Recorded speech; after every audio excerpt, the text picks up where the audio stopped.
So he said it's just Marlboro website understandings. He said if you just click on it, it opens right up. Let's see. Marlboro website standings. The MMS Power Index. That's cool. And I guess that spoils it if anyone's out there listening. Evan Abramson's coming on today to talk about some of the cool shit he's done. I don't know how he does it. I guess we'll ask him. I'm a big fan of that as a guest. He's a lad. I feel like he's one of those guys that does he's a little surprising that of all the people that would do stuff like this that are like more public facing or whatnot, it's like I'm surprised that it's Evan Abramson.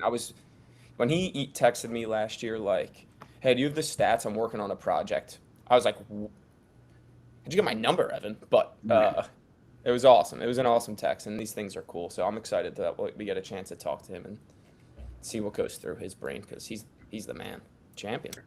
I've had Evan's number for a while, and it's because I'm much more accessible than you are. This is true. I'm much more gettable than you. This is true. I don't know if that's the I have no problem ignoring people. David, what's up, buddy? Evan is a champion. He's done nothing in this league but win. And in what, 4 or 5 years, he's won and won and won and won and won. He always misses an entire playoff series due to injury, but my God, is the guy a winner. Yeah. What was it? Off the top of my head, he won it with the Byko Sandler Leonardi team. Mm-hmm. He was on the Joe Mamone team with Byko and Phil that lost in the finals. I think that was to Meyer. Semis last year with Byko. Yeah, this is his first non-Byko year. Wow. You can also ask him how the breakup's going because I know Justin is struggling. Justin is struggling, and they play each other on Mother's Day, so, you know. Oh, no, they played this Sunday. They played the past Sunday. Past Sunday, yes. Oh, a little revenge game action. It was. And Evan was the away team, and he got no video montage from Team Byko, from Byko Stadium, which was kind of fucked up. That is fucked up. For everything he's done for the organization, we can't get him a video tribute. Did they the fans give him a standing O at least? I don't even think so. You know, you win a ring, you get 4 years of blood, sweat, and tears. No video, no ovation, no nothing. That's unacceptable by Byko. I need more. This is why it's a revenge game. That's why Goddard won. They took it personal. The boys backed Evan, and they came out victorious. Morris, how was your week last week after the last podcast? Did you survive? We are alive. I'm surprised we're alive. I was telling people all week I'm not suicidal. We lived. Yes. We're still trying to get some whereabouts on Jonathan Hempstead. I was concerned. I was concerned for a couple days there. But rumor is he's just getting glasses, so he's been spending a lot of time at the optometrist. No way. Yeah. Ben is going to be pleased when his left fielder can actually see the ball.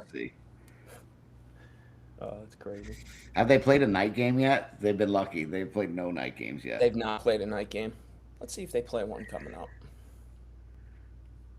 Yuck. Our new website, by the way, I would love, and I can't wait for us to do the recap and the preview because we'll have. I'll share my screen. Our new website, the work Joe Caputo is doing, is unbelievable. It is the most functional website I use. Top It's notch. unbelievable. Very good. And Joe Caputo's absolutely fucking raking. So of course, maybe I need to fucking search. I just keeps winning. The website. Yeah, what the fuck? I just keeps winning. It's like he honed the powers. Yeah. For every new web page that he creates. For every line of JavaScript, he goes out and takes 10 rips off the tee. Yeah. They play May 13th versus Carroll, so that'll be the real test for John and his vision. Oh, nice. Yeah, against his former captain. Another revenge game. Another revenge game. Maybe they'll give him a good video tribute. Like, made the semifinals. Drank beer with friends. Not a bad day. It's not a bad day. Not a bad day at all. We talked about before, Evan Abramson coming on to talk about the shit he's been doing. The tech world in this league is out of control now. Very cool. It's coming up. Yeah. Indeed. Indeed. We have a lot of awesome people that are newer to the league that are contributing in awesome ways, and you know, a lot of people that have been in the league for a long time that are contributing in awesome ways. It's it doesn't have boobs. It's not for Tony. I'm I surprised that don't, doesn't mention a different name there, Tony. Huh. Surprised you actually used your own account. yeah, no aliases for Tony here. I'm okay with the lack of boobs on the website. I'm just gonna say that You know what's because cooler than boobs? Softball stats. complain about not having boobs up there for too long, and they're gonna put mine up there, and then it's gonna be fun for no one. So let's just omit that. Let's not worry about that. So what do we want to do here, orders of operation wise? You want to get Evan on here? You want to Let's some other let's. stuff I think we for? told Evan 8:20. So if we want to tell him to just hop on, I gotta send him the thing. I think you sent me his email. I did. I'll let him know now. Yeah. Before we get in, I figure we could recap Evan's game with him, his revenge game, and then we could bid him adieu. That works for me. I got to do it from this laptop. Fun week of softball. Half the games weren't mercies this week, which was nice. I I don't know. I wish I could do some analysis, and maybe Evan Abramson has the answer for us. But it feels like the amount of runs being scored are astronomical compared to 2 weeks last year. Well, you got the turf batters box now, which is great for hitters, Hmm. and the league is definitely improving. There is much less breathing room in these lineups than I recall. Some might have more breathing room than others, but for like by and large, it seems like It's just like no free at bats. It feels very few free at bats. Like maybe and the player, like you said, the players themselves are improving tremendously. Like the this guy seventh left. round this year is significantly more talented than the seventh round 3, 4 years ago. It could be the same names. They're just improved as players. You know what, Ush? Winston Churchill wishes. I'll tell you that for free. Yeah, no, I agree with you. I know we talked about it a little bit, like we did lose some top end talent that we maybe didn't replace fully, but we also lost some like guys towards the bottom that were filled in with more like five, six, seven, eights. Hmm. So it's like, the competition in this league and the defenses too. I look at so many teams have a right fielder that could easily be playing left field. They have a right center fielder that could be playing left center field. Guys have third basemen, second basemen that could be shortstops. Like you've got, each team's got a couple pitchers now. Like things are, Things are things are improving. The quality of the play is improving too. I feel like you're seeing way less balls get thrown around these days too. what is Matt Hill complaining about here? Probably that he's a left center fielder. There are such things as Reminder errors 90% and of fielders. captains think there's no such thing as errors or fielder's choice. Oh, what's up, Evan? What's up, everybody? Speaking of fielder's choice, I'm your guy. this is Fielder's choice fly. if I had to choose one fielder, it would be you, F. This is it's a fun year to have Joe Caputo on third base every other at bat. Yeah, well, you can get a lot of RBIs over there. I'll take it. I'll take it. I struggled with that last year, so the fact that I got a guy on third every time, that works for me. But I'd Have like to you start getting a couple hits too. have you seen Vince Caputo score from second on a walk yet? Because that's just magical. Not on a walk, but I saw from first on a single, and I've never seen that before. It's That was really insane. he does this thing where he slows down at third base, and then as soon as he sees the back of whoever's taking the relay throw, he just goes. That's it. I mean, I just haven't seen that kind of speed up close, right? So like, Martin, I saw you all season long, right, going at us dealing with that. But man, being on the same team and watching that is just a whole different animal, right? Like when you see it every game, and the fact that he's a great hitter and a great fielder too. On top of that, it's not even just speed. It's just like, oh, I get why you're a one. Like that makes sense now. He gets going very quickly. His like acceleration is incredible, and then he just glides. Yeah, it's just again quick single, and then all of a sudden he's on second no matter what. Doesn't matter where you play him either. And so if you try and keep him to a single, he's gonna hit it over you. So like I said, it's insane to watch it up close and personal. That's for sure. How about the rest of the team? How you enjoying the fellas so far? Yeah, it's a different look after playing for the same coach every year I've been in the league.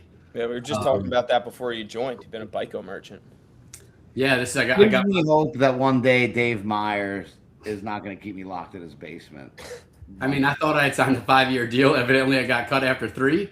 But they didn't pick up your option, the 5-year, 5th-year option. Yeah, evidently not. Evidently, I was just released. But I heard there was some talk in the draft room. But no, it's listen, it's a great group of guys to play with Team Goddard over here, and the fact that it's just a different team. We don't have anybody that's going to sit there and mash, right? We don't have that big power hitter, but every single guy on the team can hit to anywhere on the field, and so everything is first to third, literally every play. And that was what I saw when we played you guys in the scrimmage at Swim. We were like, holy shit, we just got picked apart line to line.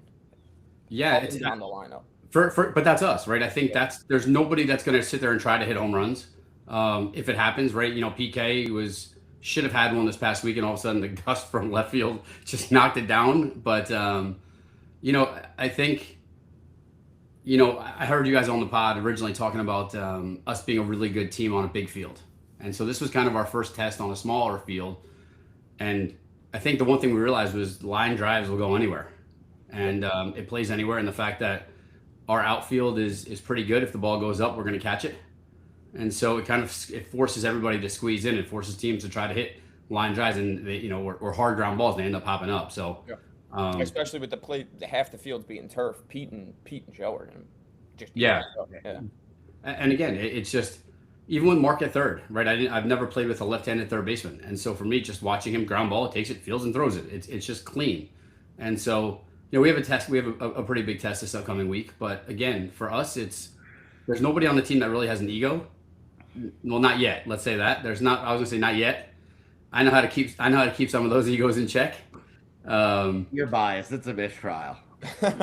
It is. You may know a little bit more than me. Randell's on your team. What are you talking about? I said I know how to keep that in check, right? Like it's fine. We're good. As long as we keep winning, there's no egos that are going to pop out. So I think it's just really important for us to just keep playing our game, and and the fact that Mark and Jeff have just been so far listening but kind of taking charge and saying like, this is what it is and this is the batting order, and go from there. So it's been really good playing for them. I mean, it's a little different than having Bico yelling at me from the outfield, every inning, but or him and Jomo fighting with each other.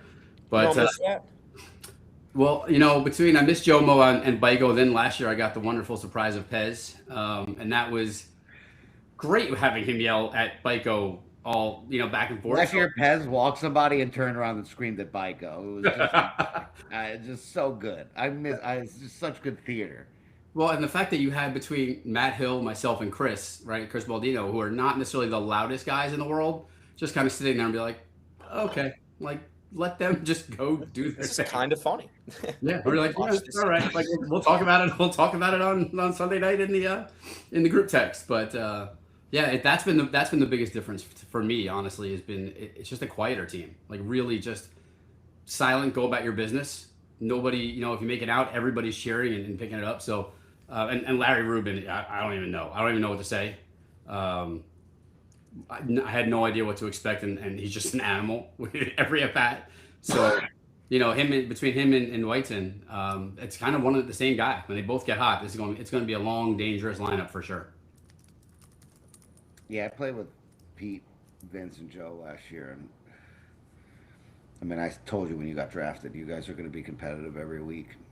And you're never going to be out of it. Honestly, like we were 5-6 games below 500 at some point. We went on like a 7-8. Like they're never out. They're just great competitors. So I like you guys in like, yeah, you'll be better on an open field. Not that you won't be good at Union Hill, but on an open field, you guys have a fantastic defense, especially for like a swim club outfield. Maybe Seth's team is maybe, and maybe Marone's team. Like, there's only like three outfields where you're like, you guys could play a three-man at Union Hill and be fine. Yeah, and And I think it makes Jeff's life easier too, right on the mound, where just throw strikes, let them hit the ball. We will catch it. Yeah. Let them hit the ball far too on these big fields. Yeah, it's like take your big swings, and if you miss it, I mean, you can Joe miss middle with Like I had Vince and Pat Brock last year, and you have Vince and Joe. Like, you could miss middle by accident and Yeah. look at a ball that should be a triple for anyone and watch Vince just run underneath it and just hear how deflated the other team gets. Especially the guy running around the bases is like all the way to second base, and then you could just hear all the momentum just breathe out of their life. It's a fun, or watching Vince score from first on a single. Like, those are the type of things that, like, they're not really mental errors by the other team. You just have to be so vigilant with a guy like him, Mhm. and it's so deflating. It's like a Steph Curry three. When you watch that guy like shoot from half court, you realize I can't even. There's no amount of court I could guard this guy that's going to stop him from just playing his game. It's so mentally deflating. Yeah, for sure. So even it's just the fact that I felt terrible where I moved Perigine in a couple of feet, a couple of steps, and all of a sudden Chip hits one and it goes off his glove for a home run this past weekend. And I was like, he was back there waiting for it if I didn't move him in. But I'm like, I know every player on that team, and so for for Chip to get into one like that, I was like, man, where has that been? Oh, I heard Joe. It hit Joe's glove off Hit the the top of fence. his glove and then went over the fence. But he was playing Oh back my to start. God. And I brought him in like 5 steps, and otherwise he would have just been standing literally under it at the fence. But Yeah. but again, just every time a ball goes up, Evan watches his longtime teammate come up, and he's like, "Finally, I can contribute. I know this guy." Puts everyone in the wrong position. yeah, this is like all the time, dude. like I said to Dom earlier today. It's just this whole left field thing. I mean, people just assume I play the infield, but I never played the infield before, and so before I got to softball, but I played outfield my whole life, and playing left field in this league so far, I just stand there. Right, I get a couple of Evan's balls like, like "This is great. I don't got to do shit." I'm like, Yeah. "I'm fighting for my life out there, Evan. I don't want to hear it." I mean, I thought that having the two of them in left center and right center would put a lot of pressure on Larry and myself, but that just hasn't happened, right? And Oh, that's I mean, right. I'm Ruben is your right fielder. Oh, Yeah. what a legend. Locked down. yeah, and so for us, it's like we hit it to us. It's okay, right? I mean, but I thought I would be a lot more sore running around the outfield than I have been so far. I'm just realizing right now that you're your team's worst outfielder. That's incredible. Yeah, I'll take it. How's it It's fine. feel? Just Okay. hide you in left field, ho hum, right? Listen, just let me go do my thing. Hopefully, I'll get some hits. I'll chip in. Just want to be a team guy. Right? My favorite part of last year, I'm gonna ask Baiko on Saturday where Evan is going to play this week. Shortstop, second base, third base, left field, right field. Where is Evan? Oh, Evan's hamstrings are shot. He's playing first base. Every fucking position. Yeah, I mean it's totally fine. I think it's worth the expectation of just show up and play, right? Yeah, I think anybody who knows me in the league understands. I just want to win, right? And it doesn't matter to me wherever you need me. So if somebody gets hurt, they're not there that weekend, throw me in wherever. And so, I don't care. It's one of those things that I might not be the best shortstop when I have to go in there and fill in for Baldino last year, but it'll be good enough. Or if I got to play first base, you want me to catch, pitch? I mean, I did that, and it's fine. Like, I just want to win. I think everybody. You're going to make the plays you're supposed to make. Yeah, Sure. I mean, Yeah. It's half the I mean, battle. look, I'll be 49 this summer, so for me, it's like, I feel good about what I'm doing out there. The fact that I can still compete with the youngin a little bit, not necessarily, flying around the field like I used to, but I think again defensively, smart enough to know where to make the plays, where to throw the ball, and I think our whole team is that way, right? We don't throw the ball around, and this is a very very smart team. We know we can't necessarily out hit our errors. And so, we're not going to make up for it, like 2 years ago where you had Sean and Chase hitting, 20 home runs. It's not going to be that way on this team. So we've got to play, really good defense and we'll be fine. Would you ever consider being a captain in this league? Yeah, I mean the problem for me is the fact I just don't know the league with all the guys that that the way that everybody else does. I think for me, I'm still learning that and figuring it out, and I definitely have some people I rely on, and I think one day certainly if as I get to know the league, if the opportunity came that way, but it's funny. I've only had one captain to play for, and he's pretty good in the draft room. That guy. It's pretty good captain.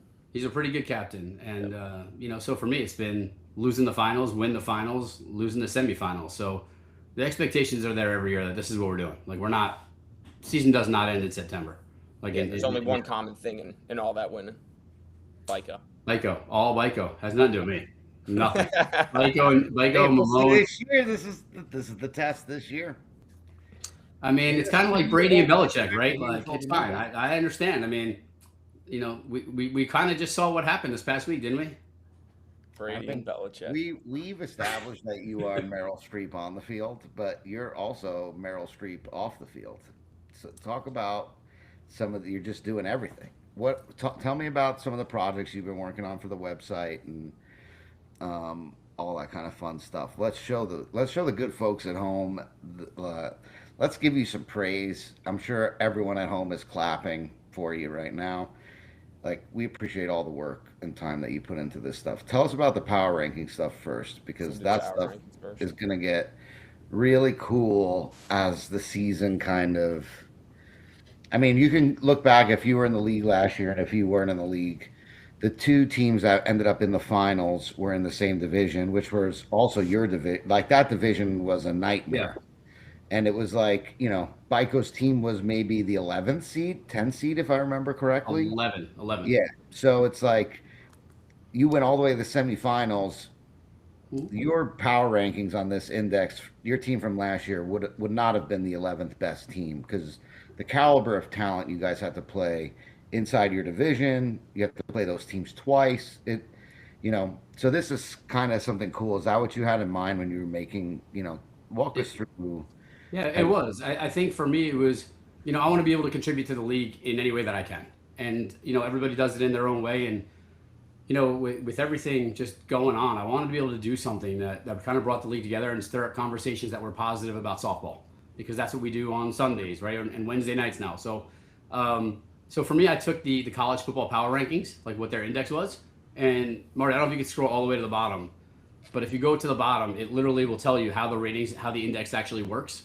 And so I just coded this whole thing out. And so what you're seeing right now in the first couple of weeks is not really going to do anything spectacular. I think when we get to week 5, week 6, and we start to see you might have a little bit of a worse record, but who you've played against in your schedule definitely, like the adjusted win percentage plays, the adjusted run differential plays well. And I think the league's changed this year to ensure that teams are not playing with 9 guys or even necessarily 10. Yeah.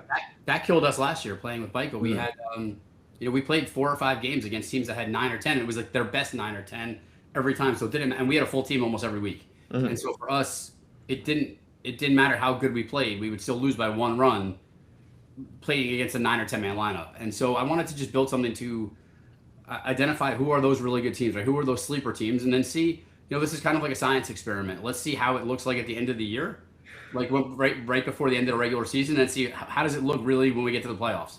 And so, so for me, if you click on any of the teams, it tells you what's going on, right? The adjusted win percentage, what that looks like.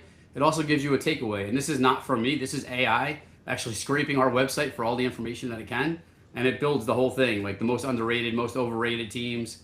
And again, well, this is for those listening at home. The 3 most underrated teams: Tectel, Frank LaRocca, and Engage PEO. Those are the 3 most underrated teams. Do you agree or disagree, chat?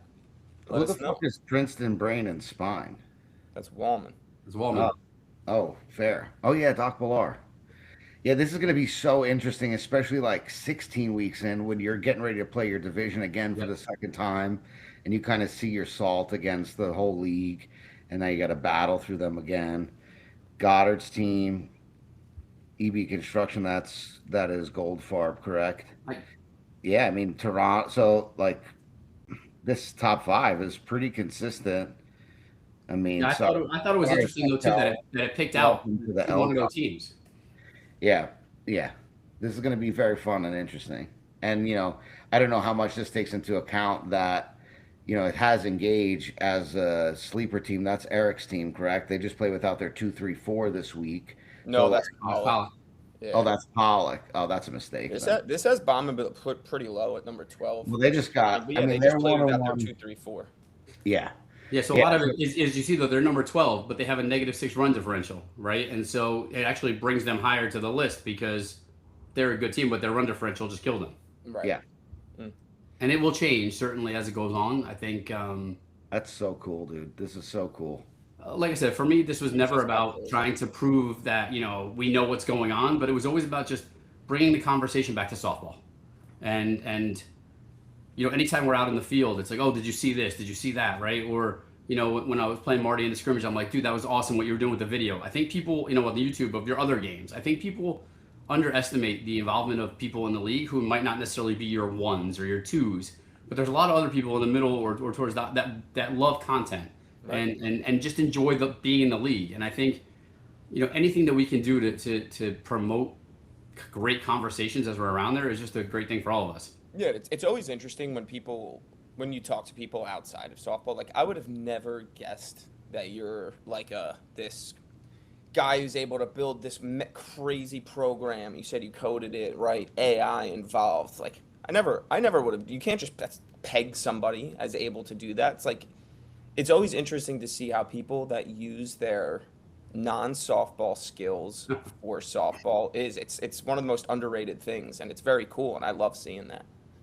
But I also think that a lot of us don't really know each other, right? You kind of know the guys on your team, or if you play in a tournament for a day, you kind of get to know some guys. And I think whether it's myself or other people who just do all these other things, whether it's charity tournaments or you just kind of talk to them in the outfield, I think that's why this league is so great. I've heard about it for years, and then finally coming over here now, this is my 4th year, but you just get to meet a bunch of different people, but I don't think we really get to know each other outside. I think for us 2 years ago, that was the closest team I've ever been on in all my life, where we knew everything and we would all go hang out pretty much every week and grab dinner. And I just think from the league perspective, we have that one dinner at the beginning of the year and then you have it at the end of the year.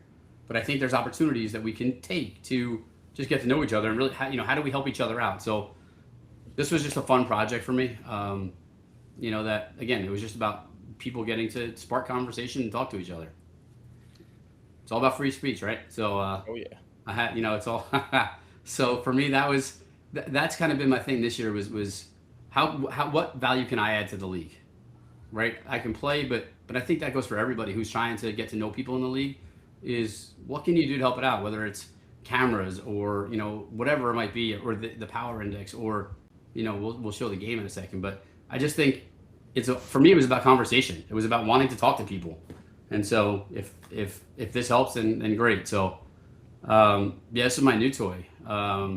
This is the video game. This is so cool. This was so for people that don't know. So my son is a professional esports player, so he's gaming all the time, and he's really amazing at what he does. And I looked at it, I was like, dude, well, at least you're not in a video game, but some of us are. And so that was one thing I kind of took into account was how do we create something that's just simple, easy, and silly that we can create and build a video game that anybody can just jump on and play. And for me, again, if anybody has any feedback, things that they want to add, please just email me or reach out to Dom, Marty, just let them know. And again, they'll get it out to me. But it's silly. So some of the things that we added today alone, I'm sitting there in a meeting with superintendents, and I'm sitting here cracking up as I'm adding the umpire option. The umpire option. So if you go to the bottom, you can click the umpire and choose what umpire you want. That's and during the regular season, so I think there's a couple of different things. So if you I think well, let's play, but I think during the regular season, you're going to start to see some really interesting things. Where if a player gets injured, I brought back the old school Madden ambulance that drives onto the field and knocks over players and picks up a guy. So I thought that would be cool. I think, again, is it the best graphics in the world? No, but you can get through a game pretty quickly. It's good enough. Get the retro feel for it. It's like this. Yeah. It's at the end of the game, you have Dom's player of the game, which was get out. hysterically. Sorry. No, you're good. So again, it's one of those things that I was watching people sending like screenshots, in our chat. They're like, Sean Leonardi was hitting home runs off Nick today, so that was great for all of us in our team chat to just remind Nick of that we still own him. But so I think Justin Randell just got rejected.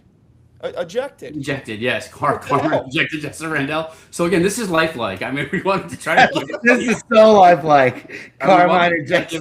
Justin Justin Randell hits a sack fly, curses off Carmine, gets thrown out of the game. Yeah, this was like I said. There are bat tosses in the game. There, you name it.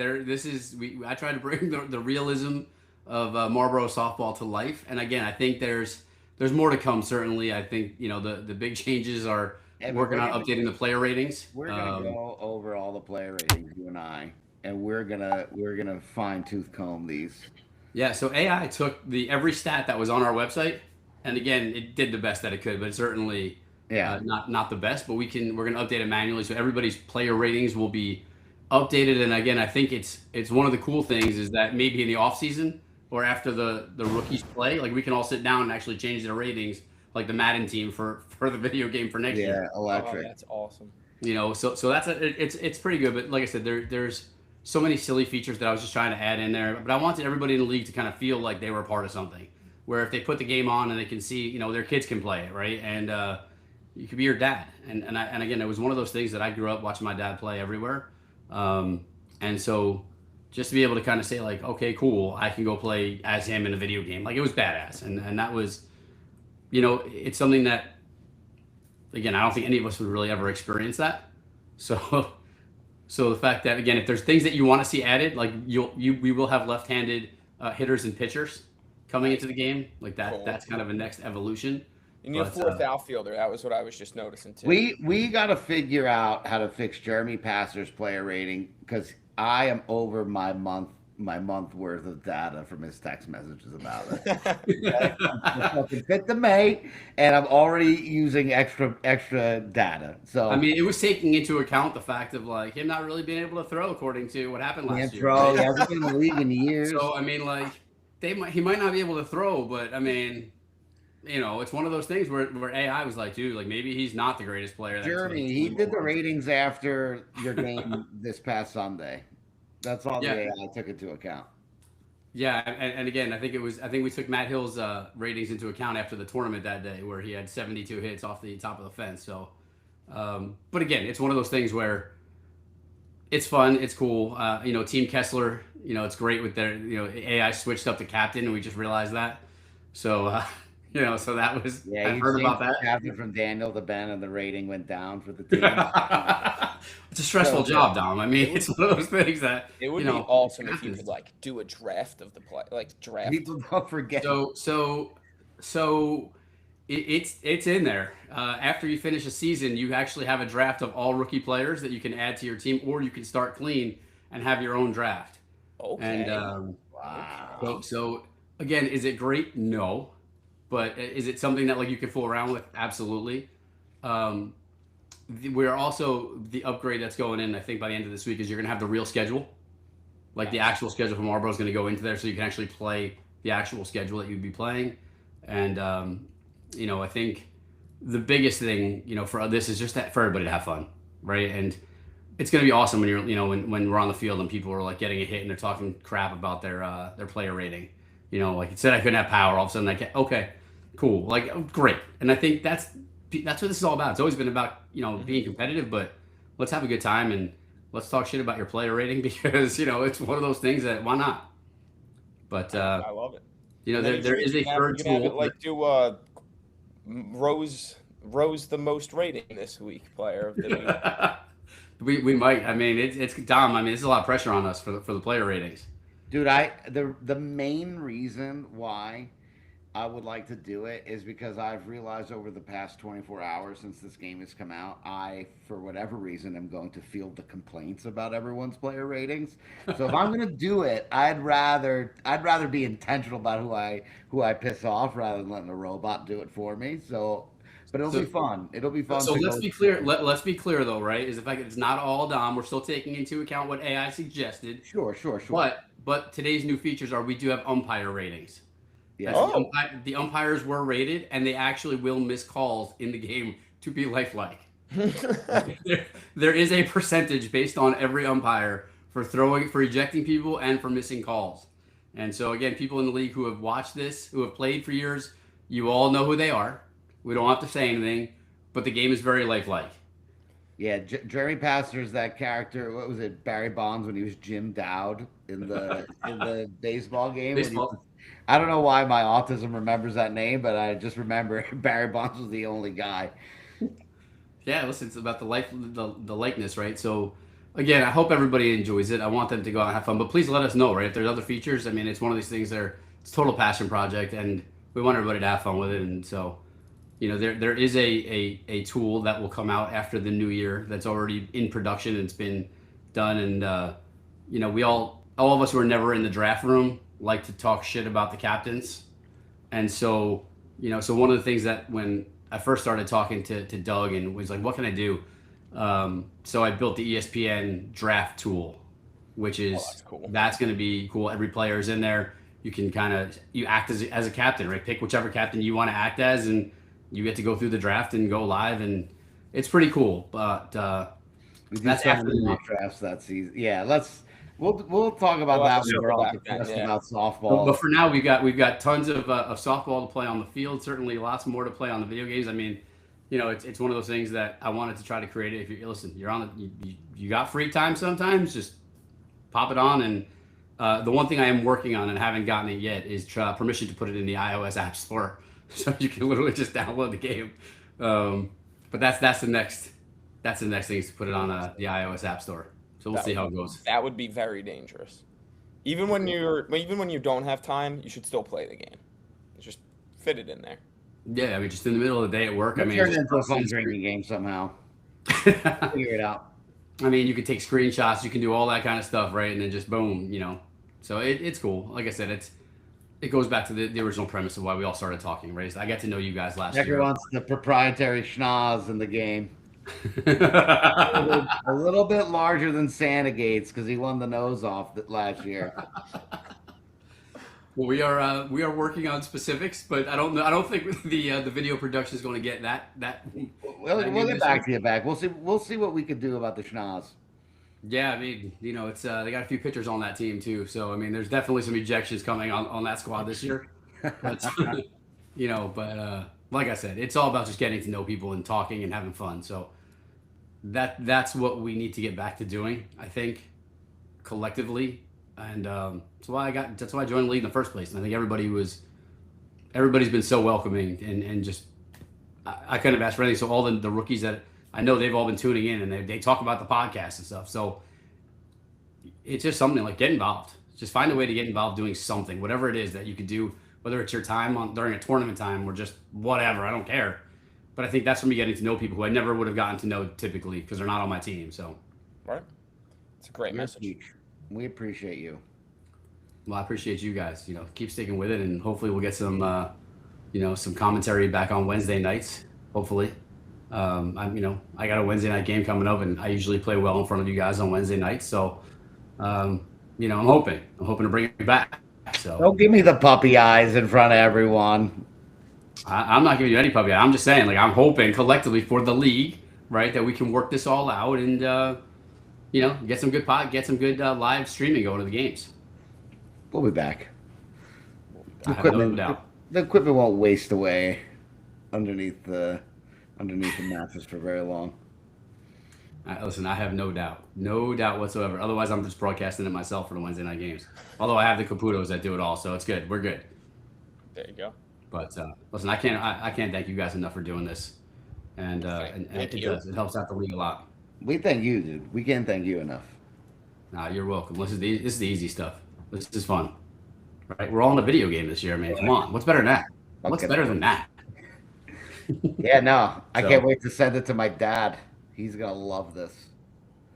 Yeah, listen. It's great. Have fun. Yes, let's do it. Everybody wants to play with you, Tom. Come on now. Low just wait for the next version when there's a series of them. Listen, but it's for the kids out there too. Have you thought about different fields? Pick the field. Some of them are open. You'd run forever. So yes, that has been under consideration. The farthest I've gotten so far is the weather. So there are rain games based on the time of year, but also there's also if you look on the schedule, there are actual night games in there. So it'll change the screen to night. Oh, So you're not just going to play the same thing all the time. So it actually goes based off the real schedule. So awesome. we're working on fields. We're working on that. You know, my Oh, big yeah. development team of AI. So it's just me and Claude. But you know, it's fun. So yes, we can try to start building East Francis in there. Put some big old trees and 200 feet away and let people go nuts running when the ball's in the trees. So That'd certainly be cool. yeah, but like I said, I know you guys have a ton going on with recaps this weekend, but like I said, looking forward to Team Goddard with our first, you know, big challenge ahead of us, and hopefully we perform. I think we'll just be all right. We'll be fine. Let's see, what field you guys playing are on? fine. We are playing at Freehold. Oh, nice big field Or for you. good old 4th Street. Yeah, so you put us on a big field. Like I said, Good I things feel like to that's the great equalizer, right? And you Against play most teams. Wallman's team, a really good team. Yeah, I mean, listen, Viggs is a superstar, and again, the whole team goes, you know, top to bottom. They're just good players, but having him as the one, and so far he's handling the pressure, right? It's a big deal being a one, and like I said, he's a heck of a guy. I love talking to him, and again, hopefully we beat him this weekend, and we'll still be friends after the game. You can go back and, you know, play the video game afterwards. It'll be fun. try to beat you there. But like I said, it's good. It's a good challenge. So we'll see where it goes. You appreciate you, Ev. You got it, guys. Listen, have a great rest of the show, and you know, Yeah, I'll see you guys Sunday. Thanks, boss. All right, later. Yeah. What a champion. An absolute treat. What a treat. What a treat of a human. And he was the only person that actually figured out how to leave one of these calls without me having to kick him. Yeah, he's on it. He just built an entire video game for fun. So I'm sure Yeah, he can read the word leave call. yeah. That's probably right in his wheelhouse. All right, let's dive into the rest of these recaps. I know we heard from him about his game and his team. Let me share the screen. They were what? Union Hill left. They were Union Hill left against Bico. I want to start looking at the standings. What is the most surprising thing to you looking at these standings right now? I don't know if I find anything surprising just quite yet. Not even Jim Lombardi being 0-2 after all the glazing preseason. Yeah, I guess I'm a moron, but I'm not out on this team yet. Well, you are a moron. That's not why, though. Mutually exclusive. Got it. I just feel like any team can lose. You're going to go through 2-3 game losing streaks. It's unfortunate for them to happen at the beginning of the season. I just think this team has too much talent.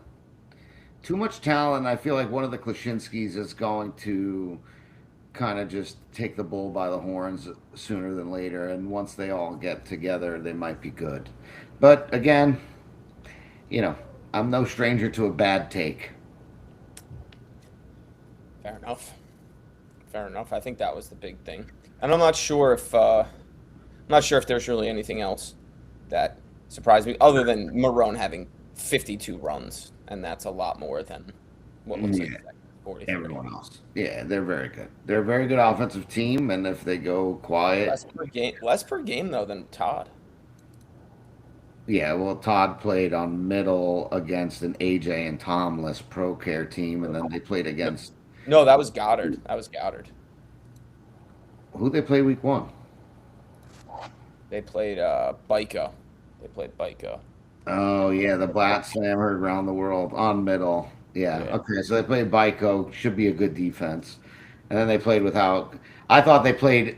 I misremembered. I was gonna say they got Carroll without AJ and they got Conti without Greg. So, but only half of that is true. Only half of that is true. I think this team's very good. I think they're going to be a handful for everyone that they play. I think them and the Torontos are very similar, as where it's like, and I'll put Bombenblit in that kind of. I don't see them having a game like Glenn's team did not. You know, they only scored 7 runs. The Toronto team played very well, but a lot of this is slow pitch softball, underhand. It's a lot of Mhm. it is people are having a bad day. I don't put Toronto, Bombenblit, and Wallman's team as a team where every week you're going to have to. You got to be awake when you play them. You cannot be You flat. can't sleepwalk through that game. You're Yeah, gonna get made look silly. Yep. and you could come and have a great day and beat them.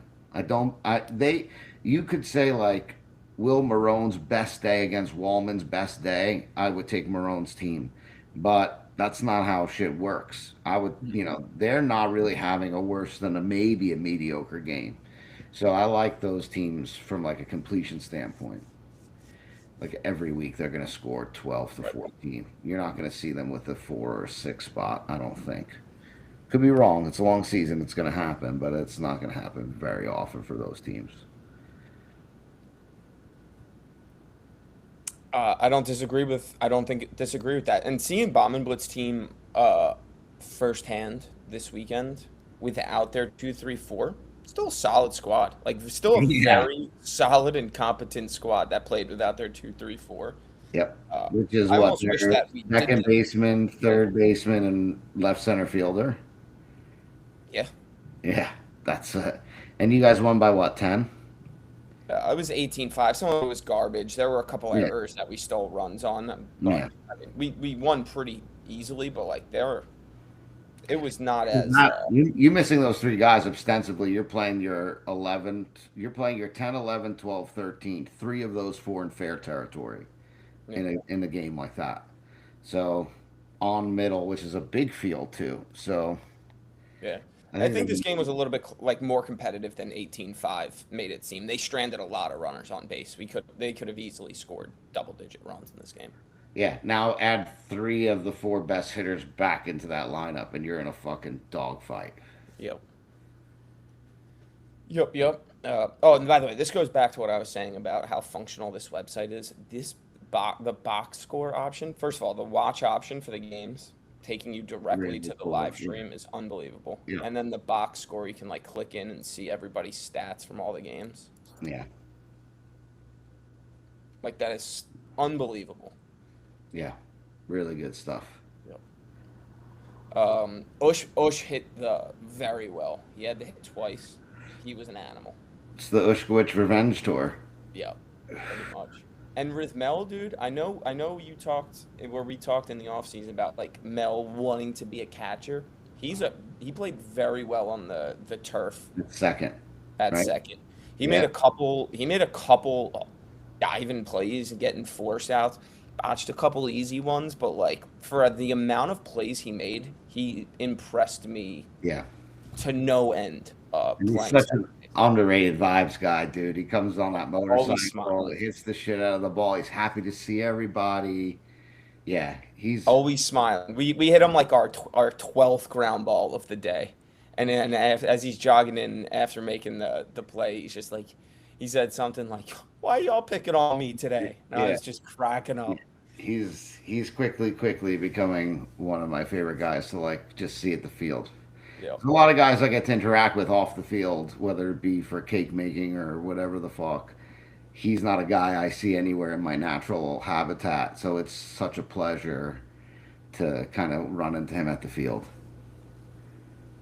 But yeah, this bomb but team's very good, yeah, very good, and I think your team is no slouch either. So this is this is going to be. I assume they're in your division, which is why you're playing them now. So their rematch is going to be awesome yeah, when it rolls back around. for sure. And it was good for us. Like we weren't the best on Wednesday night. I like when we have a if you have a Wednesday night, you have a bad game on a Wednesday night because it's a quick Quick turnaround to the refresh. next Sunday. And I think we know we left some out on the field Wednesday night, and it was good to see us kind of just like bounce back and kind of Yeah. hit the crap out of the ball, And which your was left fielder, Brad, he's the best. I don't Brad know him Wilson's very the best. well. I've had like a couple interactions with the guy. Hysterical. He's the yes. We Such have a some of the dumbest conversations when we go out to the outfield. yeah, but like fun dumb, like Matt Yeah, Hill. yeah, Yeah, yeah. yeah, Exactly. And he's getting back into it and left. He made a couple sliding plays this week. Last week, He's been fantastic. I never saw him play like 10 years ago when he was getting drafted in the early first round, but through a couple scrimmages and 3 regular season games, I totally see why he was a very, very good softball player in this league. Vicious swing. Yeah. And DeRosa hasn't made out in the last 2 games, which has been awesome to see. Just hits the ball hard everywhere. So hard. Never has a bad Savage. Yep. Doesn't get cheated. He's going to swing hard and hit it hard. He'll die on that field if you ask him to. Correct. Absolutely. Which I love. Always plays with fire, too. Takes the extra base when he can. Let's move on to this next game. Your game at Middle. New Horizons 9. Congrats on a win, Dom. Look at you guys. Look at you guys go. Some said it was not possible. I said it maybe was. I mean, we played a very good defensive battle with a really good team. Man, this lineup that Seth's got is fucking... It's long. They play good defense. They got 3 left center fielders in the outfield. This was a dogfight, this game. It was back and forth the whole way. Man, it was nice to get a win, to see the guys, like, take a deep breath and, just, get a win. Yeah. Get a win was nice against a really good team, too. This was not a game. Oh, my God, Russ Krause. I apologize for not walking Russ 3 times. Whatever it is. I think I walked him once. Did I walk him once? No. No. 3 for 3, single, double, triple. Yeah. Almost hit the cycle, this lunatic with his 2 fucking knee pads on, just absolutely crushed me. He's probably making fun of his son. You know who else beat the shit out of me was Kyle. Kyle had to be 3 for 4, right? 3 for 4, yep. Everyone else I felt like I handled pretty well. I'll tell you what, this Matt Leggy, Dan Campbell. Danny C.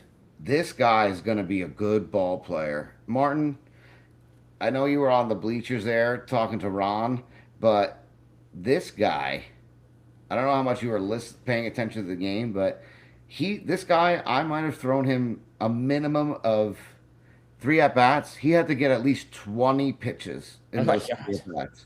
He took pitches that were so close. He took hacks right away.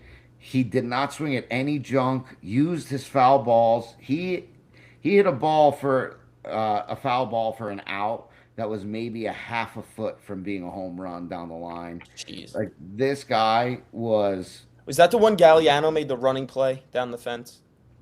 No. Oh, okay. No. It was out. It was a foul out. It was like a 3-2 count with a foul. Gotcha. That's what I'm saying. This guy, every at-bat against him, it felt like it was 3-2 with no more fouls left. Like, he was getting 6-7 pitches in at-bat. I was so quietly impressed with him and the way that he took, like, just his presence in the batter's box. This lineup is going to be a problem. Like, Kurt Schmidt did not have a good day. Kurt Schmidt was like 1 or 2 hard hit balls up the middle from breaking this game open. It was just like one of those. This game was crazy at the beginning. I ended up leaving at some point to go to Union Hill, but this game was like very energetic, very early. Kyle's mom showed up and she was like, "What's the score?" And it was maybe like the bottom of the 2nd inning or top of the 2nd inning. And I was like, I think Seth's team just put up a lot. Like, they might have 8 runs. And then we hear 3-1. I was like, 3-1. This is way too loud and too energetic for a 3-1 ball game right now. For our team, not having a fence to hit the ball over does hurt us. Like, Sean and Ryan twice hit balls that would have been out. But, adjustments you have to make. With this Seth team, they needed... The thing that held us in the game was that they needed like 4 hits in a row, 5-6 hits in a row to have a big inning. Mm-hmm. So even when they scored 3, they might have put 9 batters up in the inning. Sense. You know what I'm saying? And left the bases low. Like, they need a little, even without a fence, because Sandegate can hit the ball over the fence. I mean, they had 2 extra base hits, and they both came from Russ Krause. That's not great. Correct. Our defense played great, dude. This rookie Piero, man, I'm so excited to see what he what he's going to be in 3-4 weeks. And Taco In what is sense? Talk to me about him a little bit. Is he like defensively, offensively? What has he been doing? dude. When you just notice that a guy's a dog, and you're like Easton. You know how like you're like this guy's a dog, and maybe right now he's hitting a little bit under 400, but he'll run through a fence for you, and he's Yep. gonna figure it the fuck out. That's that's who this guy is. He's got a That's absolute hose. He's so fast, and he went the first. It was almost nice. Like I kind of hated having 3 games in this first week: the Sunday night, Wednesday night, Sunday mhm. morning. Not that I hated it, but it's like it's the beginning of the season. You either got to start off real hot, otherwise you can get yourself in a hole big time. And that's what we were kind of looking at. Like we're playing a team that's very good, could easily start 0-3 right now, and just watching the at bats that he's been having, the progress that he's had, the way he's starting to communicate with the guys, that he's learning them more, like showing up to BP, talking to me during the week about getting swings in. You could tell that this kid's probably like he's in his garage. I bet his girlfriend brings the dog down. Like, Oh, she had she was couldn't, the pupper. That was an adorable pupper, dude. yeah, yes. And it's like, great guy, great attitude. And now he's starting to smoke the ball up the middle instead of hitting a pop up. And this, when we were hitting BP during our scrimmage at middle, he hit that like yellow protective Right? thing on the top of the fence. So he's So got it's it like now. this guy's got it and he can go, but if he doesn't play a game where he's trying to do that, he's going to be really dangerous. And he hit 5, I believe, behind Brian Frank, Mm. and he really, really just. Oh, excuse me, Brian Frank hit 2. Brian Frank hit 2, Ryan hit 3, Sean hit 4, Taco hit 5, and then Piero hit right after him. And he knocked in. What was he on the day? 3 for 4, right? Four- two for four. 2 Right on. RBI. They were huge. Yeah, On two RBI. Yeah. they were huge. At the end in the 8th inning, we took like a 1-run lead. Daniel Nevada made a catch on the right field line like he was Lynn fucking Swan on Max Allegretti with like a runner on first and 2 outs. He saved a home run down the right field line, and that was he got up and he got up like a wide receiver does the first down and like lets the ball roll out of his hands. He did that with the clincher, and I'm like, Daniel, we still have a whole other inning, and I need that ball back. But what an You're incredible, just tagging up, Dan. Throw it in. yeah. It was. I mean, it saved us the game.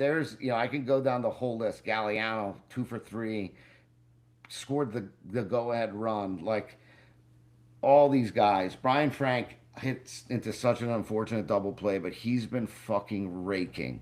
The home He's run. been absolutely raking. He be hitting. Yeah, he's hitting 500 plus. Like and Ryan is Ryan. And this team, if you look on the other side, they just have bats all over the place. And if you would have told me we won this game like 16-15, I would have been like, great win. I would have never imagined we were going to win this game 9-8. And I'm actually like, couldn't have been a better kind of a. I know I just talked so long about it, but man, we were about to start 0-3 and be in a world of trouble. And I think we all just believe now that like we can play defense on a big field. We can hit singles and we can score runs and we can be really competitive without having to hit home runs. We don't need 5 home runs a game to win a game. So great for us. Seth, great team. Gonna have to see them again, but man, they are good. Very nice. Congrats. This is what Goldfarb Old 2.0 Fart gets against their first game in, first win, no Billy. Appalachian Old State. Appalachian State. This game could not have surprised. I don't think it surprised many people. This I, was on I think East the Grand. most surprising thing is this: Joe Mamone hit a homer. Huh? He did, and someone else did as well, right? Yeah, Curdy, and most Curdy. importantly, Reed fucking Goldfarb. Goldfarb. I mean, my goodness. Chris Curdy's just got that baby oil all over him. Now, a whole off season of the baby oil regimen. He's probably ready to hit nukes this year. I miss Curdy so much, man. He was such a fun teammate last year. Yeah, I mean, ho hum, But Bija this 4 for this 5. Goldfarb team is just gonna do it Look at that again. middle, They're like just gonna win Malone, games again. Reed Goldfarb, 3 But RBIs. Becker had 3 hits, Mamone had 2 hits, Beige had 4 hits, Wellen had 2. And then you look at the bottom of the order. What did we say all year last year about the Goldfarb bottom of the order? It was Yeah, winning them games left and yeah, right. Well, Curdy 2 hits, Jesse 2 hits, Rich Hartley 2 hits, yep, Reed and Joe 3 hits each. yep. Like that, Joe O they're had just 2 picking up hits. I right where think they left Joe had off again. 3 hits. Joe O. 3 hits, yeah. Like they just picked up right where they left off last year. Yeah, man. I mean, if you're looking at a game where your best player has 1 total base in 5 at bats, and you win by 10 and don't break a sweat, you gotta feel. I don't give a shit what team you're playing. I mean, that team on the other side is still going to be a little bit better than they're playing now. So it's like you win by 10, you win comfortably. Becker's not even fully healthy yet. He's a fucking lunatic. But Mm-hmm. like this, Some things don't change. some things never change, man. And that's the beauty of life. But this Goldfarb team, are we going to be talking in maybe 10 weeks that this team was better than last year's team, Martin? Like, what do you think? I don't know if it's possible to be better than last year, just because like they had, Same. Yeah. but it's still Could they be possible more for them to complete? be a really, really good team. Could this team be more complete? Could you like I looked at their team last year was maybe like a B plus offensively and A plus defensively. Are they more now like an A minus? And I think that somehow I think that team last year is kind of like before you were in the league, Dom, when uh, Jay Z was first base only, and then everyone thought Santa was a 2, and JR was like a 4 that year. yeah, It's like it was there. That was just like the team last year was just like that team, where it's just like they got a 1 as a 2, they got a 2 as a 3, they got yeah. a A 3 as a three, 5. yeah, Like they had Ron Carlin as their 4 that year. Like they just drafted players around later than they yeah, were supposed to go. That's what Goldfarb did last year. They just yep, Villani, Becker, Wellen in the 8th, yeah, right? Like it yeah. was. It's hard for this year. They just drafted really good players in the correct round, and that's why I don't think they can be better than last year. But they could still be pretty fucking good in their own right. I think this team is somehow offensively better than last year's team and defensively worse. But in this league, with this ball, with these 2 guys at shortstop and pitcher, you could afford to be a little bit more deficient defensively, but be better offensively. And I think that maybe this team, while no, I don't think I think if this year's team had to play last year's team, I think last year's team would win games in like probably an under 10 kind of a fashion. But this team Mhm. is built to score a little bit more runs, even if they're a little bit worse defensively. So this team can get real scary in a hurry. And for this Polzer team, I mean, I would love to see some life out of these guys. I mean, I won't count them out because we started 0-2 as well. Like, it just takes one good game for everyone to come together. Like, Richie Allen, you got the Pargaments, you got Polzer, you have Gaglio who's just going to figure it out soon. Like, Gaglio doesn't have a hit yet. Like, that's not going to happen. Santa's hitting 500 with not a ton of pop. Like, that's going to change. Like, some of these things are going to change. Like, I look at these, like, Joey Pargament's probably 2 for 8 on the season. Like, these things are not going to be. I mean, Ryan Cumber is hitting 500. So I thought they It's reached. 500 in this game. Oh, that's not the season average. Correct. Yeah, yeah. It will Got be in the near future, but it is okay. currently not. Got you. Yeah. Got you. Got you. But yeah, it's. Yeah, Reed Goldfarb is the best Goldfarb, and then I'm Bailey. not sure. I'm not sure if this Polzer team will ever find life. And No. I like the names of the players on this, so I'm rooting for them. Yeah. But I'm Yeah. Yeah. speechless. Not shocking. Not a shocking one. You want to talk about shocking though? Yeah. Anthony Tarano's first win as a captain against the greatest offense ever assembled through 2 games. Yeah. The greatest show on turf really just put the Greatest show bet. on turf. 16 gold Tarano versus Marone 7. Good win. Congrats out to Anthony. This is a yeah. Way to go, guys. Anthony, way to be, bud. Yeah, I think again, I could wax poetic about both these teams. They're going to play each other again, and I'm sure they're both going to be circling that on the calendar for when that comes. This division Uh, is really tough. This game, it just looked like Glenn's team was a little flat. And honestly, I would say they did not show up to the field flat. Like these guys, like Jeremy, Ronnie, JR, Glenn, like Juan, Ballo. I have so much respect for these guys. They did not show up to the field flat. I think Toronto was it was their first game. They're a bunch of guys that a little fired up. they were yes, and they've gelled. Everyone on the team had a hit, which is cool to see. Yeah, I mean, Spitaletto played with them last year. The Heitzers and the Torontos are very close. They played last year. This kid Lewicki is an absolute gem of a human being, Oh yeah, and the stud. Then A-Rod, one of my favorite people. Eddie knows the Torontos and this whole league for a long time. Like this hmm team, you got the skirmisher on there. You have their back of their lineup. They're 12, 13. They've got like 3 11s, however you want to slice it. They have a yep. really strong bottom. I This heard guy Vinny Spitz hit one over that put the the game out of reach. fence and then the other fence. He hit it over two fences. Oh, Vinny both. Spitz, He made it to both left fences. field on right. He put it Nice. onto Union Hill right. Electric. Absolute bomb. And that, these are guys, they've gelled together so fast. I think they came out like a hurricane. They were ready for the moment and they It's made this.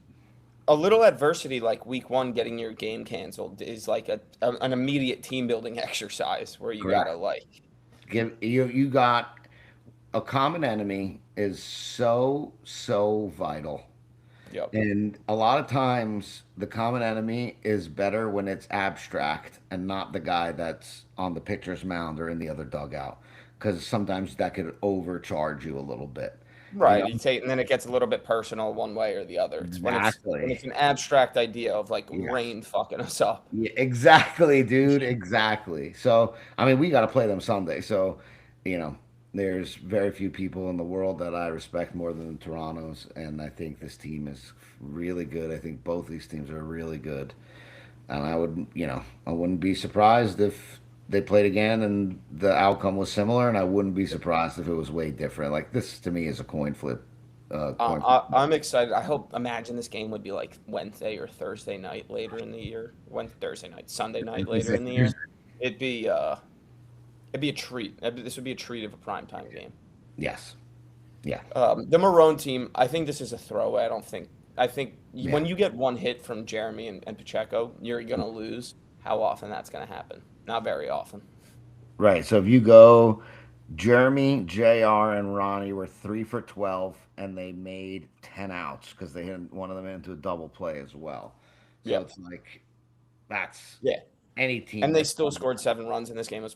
and they yes, and And it they wasn't still easily scored 7. Yeah. correct, and it Yeah. wasn't So out of hand until Spitz hit that home run. They were only up by like 5 with the chance for Marone's top to come back up.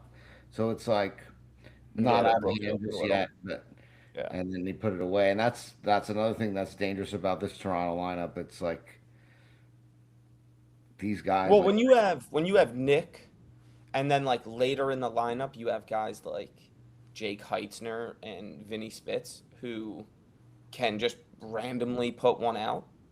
and who could just That's shoot a gap at right center now. Really not like he's been swinging the yeah. ball really well. The bat It's really like it's almost like a different type of beast. It's like having like a guy like Ballo. When you play Glenn's team, you're like, okay, they have 3 home run hitters in a row. When you play you guys, you're like, we have 3 home run hitters in a row coming up.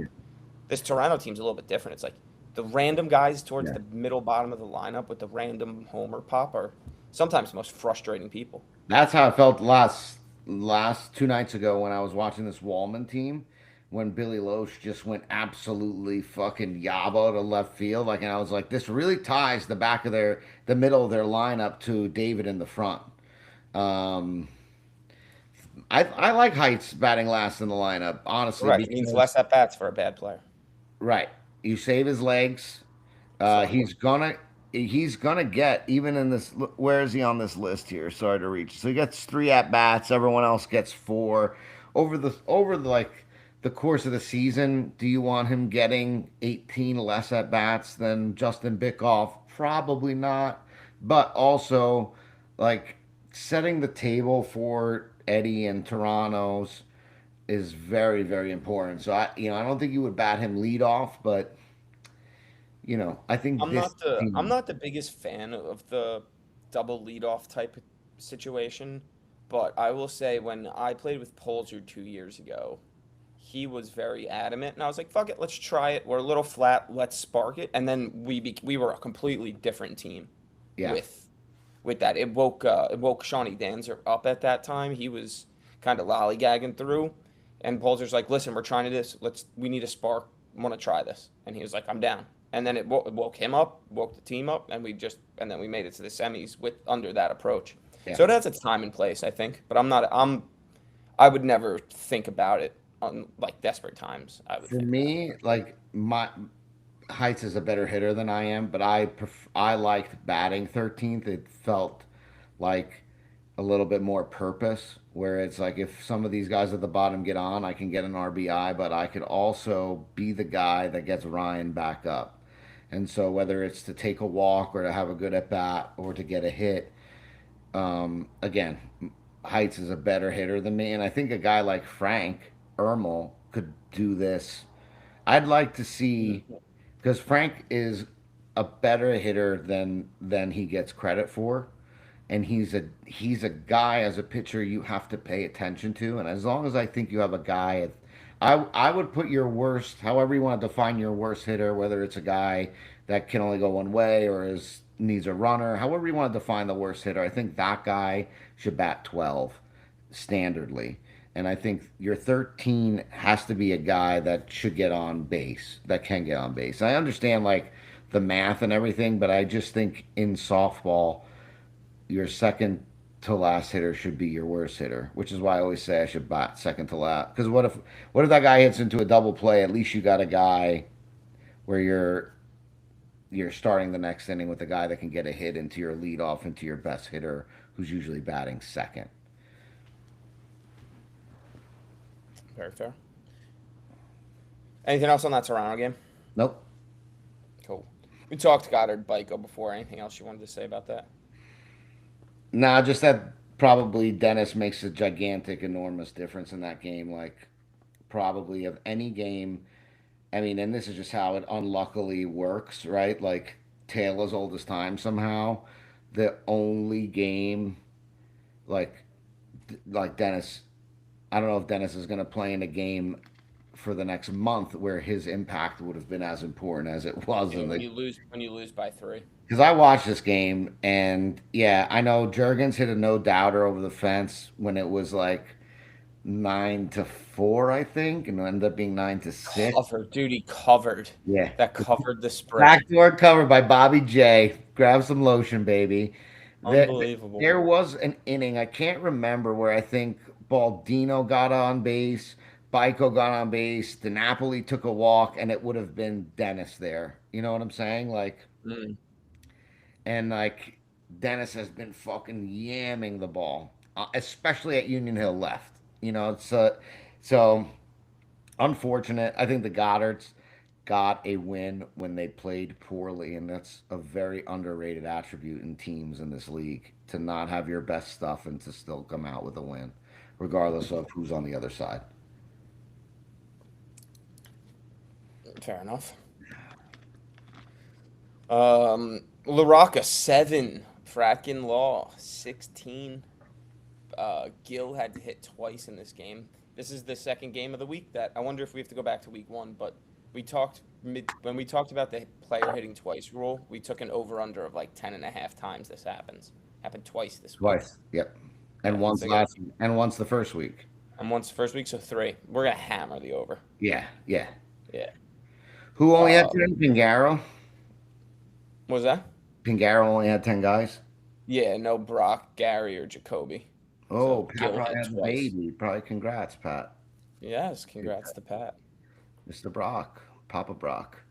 Did we Uh, Congrats to did Bernie and Bernie, grandparents. grandparents again? Again. Again. Again? Yeah. There's a lot of hits on this Oh, so fragment. Cameron Gill bats twice. That's why he's got 8 fucking at bats. Yep. I'm like, how Yep. fucking stoned are you, Dom? Smoke more weed. Yeah, indeed. And there's a lot of hits on this. I heard that this Ruthberg kid was and Smoking the is ball. really fucking good at And he softball. found a home in right center. He found his home He in was a right center. little, Heard he's got a cannon too. yes. He Yeah. was, I he hear was, someone told me he's a 3, maybe a 2 next year. That was the take no, I heard from him from somebody. disagree. I'm But just letting you very know. good. I'm not saying it. He People went are in what, saying the 7th round? something like that. Yeah, I mean, steal for that. He's so athletic. I mean, we played him on Wednesday night, and he was smoking balls the other way, up the middle, out of my reach. Like, very good. Cameron, Cameron's gonna have a rough start in this league. Really sweet guy. He's Zach's friend, correct? Yep. Yeah, he's gonna have a little bit of a hard time, but he's also gonna hit bombs. You know what I'm saying? He's Yeah, he's probably never gonna get cheated in his at bat, and he can run into one. right. But he's got to maybe learn how to be more of a professional hitter than an erratic hitter. Joe Piccarello has looked way better this season at the plate. I don't know if that's just me watching only a couple games of his now, but he looks like he got a little bit bigger, and he's already a big boy, and he's been violently ripping this ball. Dad power. It's got to The be it. dad power, that's what it is. Shit, I gotta have a Power. child. That's it. You definitely have a couple kids running around. Yeah, but one that I know of, so I could actually. What do? You just like suck their life force in when they sleep at night? How does it work? So, Could you, could you imagine Ryan Amato getting dad strength now? that would that might break something. He might lose his strength because of the other types of strengths he has. Dylan, Ruthberg, Gill, Dillon, Keith, his team being no, better than just good. I agree. If like I the three of them can, I like that they're all so young and like they were all hanging out at the field the they other day only too. need one of those three to be better than they are. Because Phil is the real deal. Rob is a good hitter. Joe's looked really good. Ed looks healthy. Pat is kind of a prick. You know, he's going to hit 500. He's going to Never hit gonna have five. a bad at bat. He's not going to have a bad at bat. So Personally, it's still like, hits the ball far and hard. right. So if you now you're telling me one of these other guys is going to be a little bit more than what he is, you know, I think Dylan is still a little too raw. He's just very fast, very athletic, and right now he's a little too raw. And Cameron, I think, is the same. He's got a strong bat, and if he figures out how to kind of use it, man, that'll be a problem in that lineup.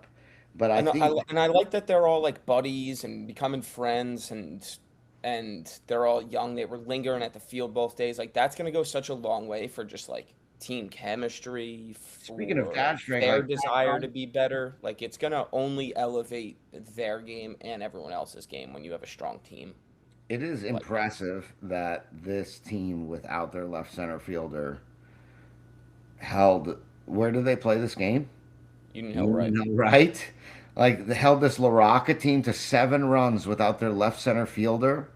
Like, man, that's pretty good. And you're telling me personally, this guy lost a lot of weight. Apparently, he was a tough out too when we played them. I did not think he got cheated in that bat either, and he was three for. I asked Frank about his game, and he goes, Mark, personally, I get him like 3-2. I throw a ball at his face. First of all, why are you swinging? Second of all, how are you hitting an absolute seed down the left field line? What the fuck? Yeah, I mean, Eh, when you lose all that weight, you got a unbelievable. lot more rotational. Unbelievable. I played with Mark a few years ago. Such a great teammate, too. I'm happy he's back. It's good to see. Back and raking. So, yeah, I mean, DeMarco getting walked twice is probably the right move with this team. Whether Ed, you know, that's probably one of those unintentional, intentional walks, and you put AD in a situation where he either just has to walk for first or ego swing to left center, and that's the best way to deal with Anthony Is DeMarco, right? is Sailor protecting DeMarco in this lineup? I think so. I think if Sarah showed up late and he batted towards the bottom, I think is Aaron Williams still hitting leadoff? I mean, he went 2 for 4 in this game with a run on RBI, couple singles. You know, I don't Zach and Nichols and Rosenthal. I mean, Did you see Matt Hill's comment? I just flashed on the screen. They call Toronto's call oh yeah, they call Spinello. him I am Groot. Yes, yeah, they call him unbelievable. Groot. Yeah, That's yeah. fucking funny. There you go. LaRocca said is an absolute stud. There you go. I didn't say he wasn't a stud. Absolute stud. Capital stud, You not know just what stud. stud means? Stud means top 40 player in the league. Nolan Ruthberg Where is does it say that? Where that. does it say that? Well, how much are we going to expand it? You're a stud now if you're in the top 35 percentile? You No. didn't answer my I didn't question. become a member of Mensa for stud to mean so little. Okay? Did they let you into Menza? They asked me to join, no less. That's how desperate they are. They don't let they don't let you grovel at Mensa. I tried. No, Anyone out there with Menza, get out. I think Dying fast. Ruthberg a lot like Vesio. He is a that is such a that's such a commodity in this league when you can get a 6 or 7 that's actually should be a late 3 early 4. Like that's what makes teams in this league. Sometimes you get them in Whalen and in the 8th round, like, and that's another, like, the Bomb and Blit team has a 5 that should have been a 4, a 7 that should have been a 6, an 8 that should have been a 6. Like, they've got so much value in there too. I mean, this Frank team, I am. I was gonna ask, I'm like, going to what your chalk take this on up them to a being flat game. Honestly, I think it's a 10-man lineup. That's a good 10-man lineup. And this Pink Arrow team, I think, is very good. And this is a game where Frank is in here. he said you have a bad take. Sure, I wasn't comparing the two players 1 to 1. I was talking about getting a guy in a later round. Later, that's gonna And you play should. above his. Yeah. Correct. Frank, I would Um, like to know: are these walks that AD had, uh, were they intentional, more or less, or were they competitive? what do you make of this team? Like, first game putting up 24 runs against a good team, and then this week, um, against another good team. Kind of, I don't know if it was, I don't know, like, the way this game went or whatnot, but 7 runs on Union Hill, right, with Frank's lineup. I think he expects a little bit more, Yeah, if and I that's a had to good team. guess. What do you like? Is this just going to be the tale of this team all year? Like, sometimes it's going to just be Yeah, let's not yeah, forget they nothing. were missing Or Connor Smith. not. Frank, how is my take bad? I would like to know. Team guy walks. So intentional. Yeah, okay. That's what this team probably will have to overcome a lot. I remember Rich was 3 for 4. Evan was 2 for 4. I'm gonna just assume that this team didn't get hits in a row, and they just Not a had lot of extra base hits on this roster. Not they in this just game in general, actually. you're gonna have to string them all together. Like Kane is not gonna go 0 for 4 very much, and neither is Nacho. Like they probably just all got hits at different times, and this is just an anomaly. I just don't think you know. Put it on Ed's pitching and their defense, but I think just a flat game. Very well. Frank's team will be competitive. Will stay competitive all year, I think. I don't know if they'll win. I don't know if they'll win the games, but they'll stay competitive. I agree. Gil is a very tough hitter. I do agree. Uh, This game, Benny Kessler, Lombardi, Kessler. This game was awesome because it started like yeah, punch in the mouth from Lombardi, 5 runs, and then Ben just fucking uppercuts him with 4, and then Shore Smile came back with a little jab, and then it was all Kessler from there on out. yeah, Pablo, look at the top of this lineup yeah, very good. from Game Changer. 4 hits, 3 hits. Yucko had 2 hits. Smoked the ball in his couple Get outs. on to the Ronnie day. Hamp was painting lines. Evan Steinberg leads all for them as an animal. And then, oh, by the way, the bottom of their order also had Yeah. 8 hits, Yeah, 10 it's hits. it's a death by thousand cuts. And some of those cuts are also going to hit an artery because they've got Yucko and Hill and John and Pablo who's hitting And fucking Pablo just put one out. He looked like he missed the ball, and it still flew out of left. It was a little bit of a no-downer. Frank. Sometimes maybe good, sometimes maybe shit. The board made us lose. Frank, we're not allowed to say that here. And this is an incredibly run Dan Kessler squad that came out. Unbelievable. That Unbelievable. four, that four unassisted that Yucko had, we threw out Nick Vellani at home into Daniel Kessler's glove. Daniel wasn't even looking, and the momentum of the throw took Daniel's glove into Nick Vellani. It was a perfect throw. Couldn't have been All any you better. hear is Dan. Yeah. What? Yeah. It was so funny. I don't even think he saw the ball at any point, and then he shows it to the ump like, "Oh, I do have it in my glove." Yeah, I Okay. do have it. Take all the. I've That never happened, seen Ben so that happened excited. like before sometime in the game. middle of the game, and it kind of seemed like it was the knockout blow. Like it was a huge shift in momentum after that. It was because Dan was up multiple times. He had 2 RBIs in this game. I think he had 2 separate RBI hits early in the game, and then that play happened. It was like, holy shit, this is the Dan Kessler game. Matt Hill. This is the Dan Kessler game. Matt Hill's.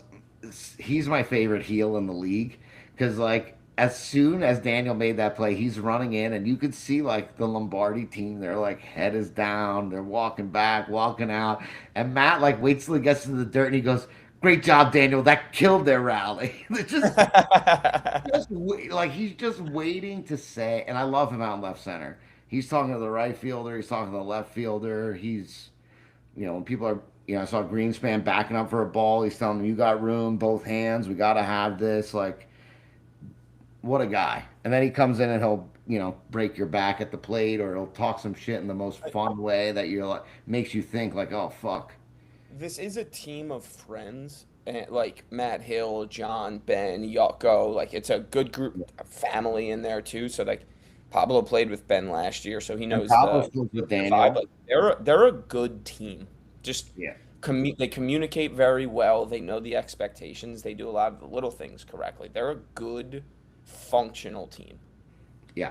And that's their best field. I mean, they got the 500-pound boys in left, Yep. and And they just, AJ Greenspan helps their outfield a lot. Ben he's is so a very fast. solid right fielder. Holy shit. When Ben's in right center on this team, it's a little bit scary the right side of that outfield. But with AJ there, he's a good player. AJ, he ain't a 5. I don't think he's a 5 next year. They're just a very sound group. AJ Sound. Greenspan's a lot like Nolan Ruthberg. You give him 3 years and he's going to be a 2. You like that, Frank? How about that? There you go.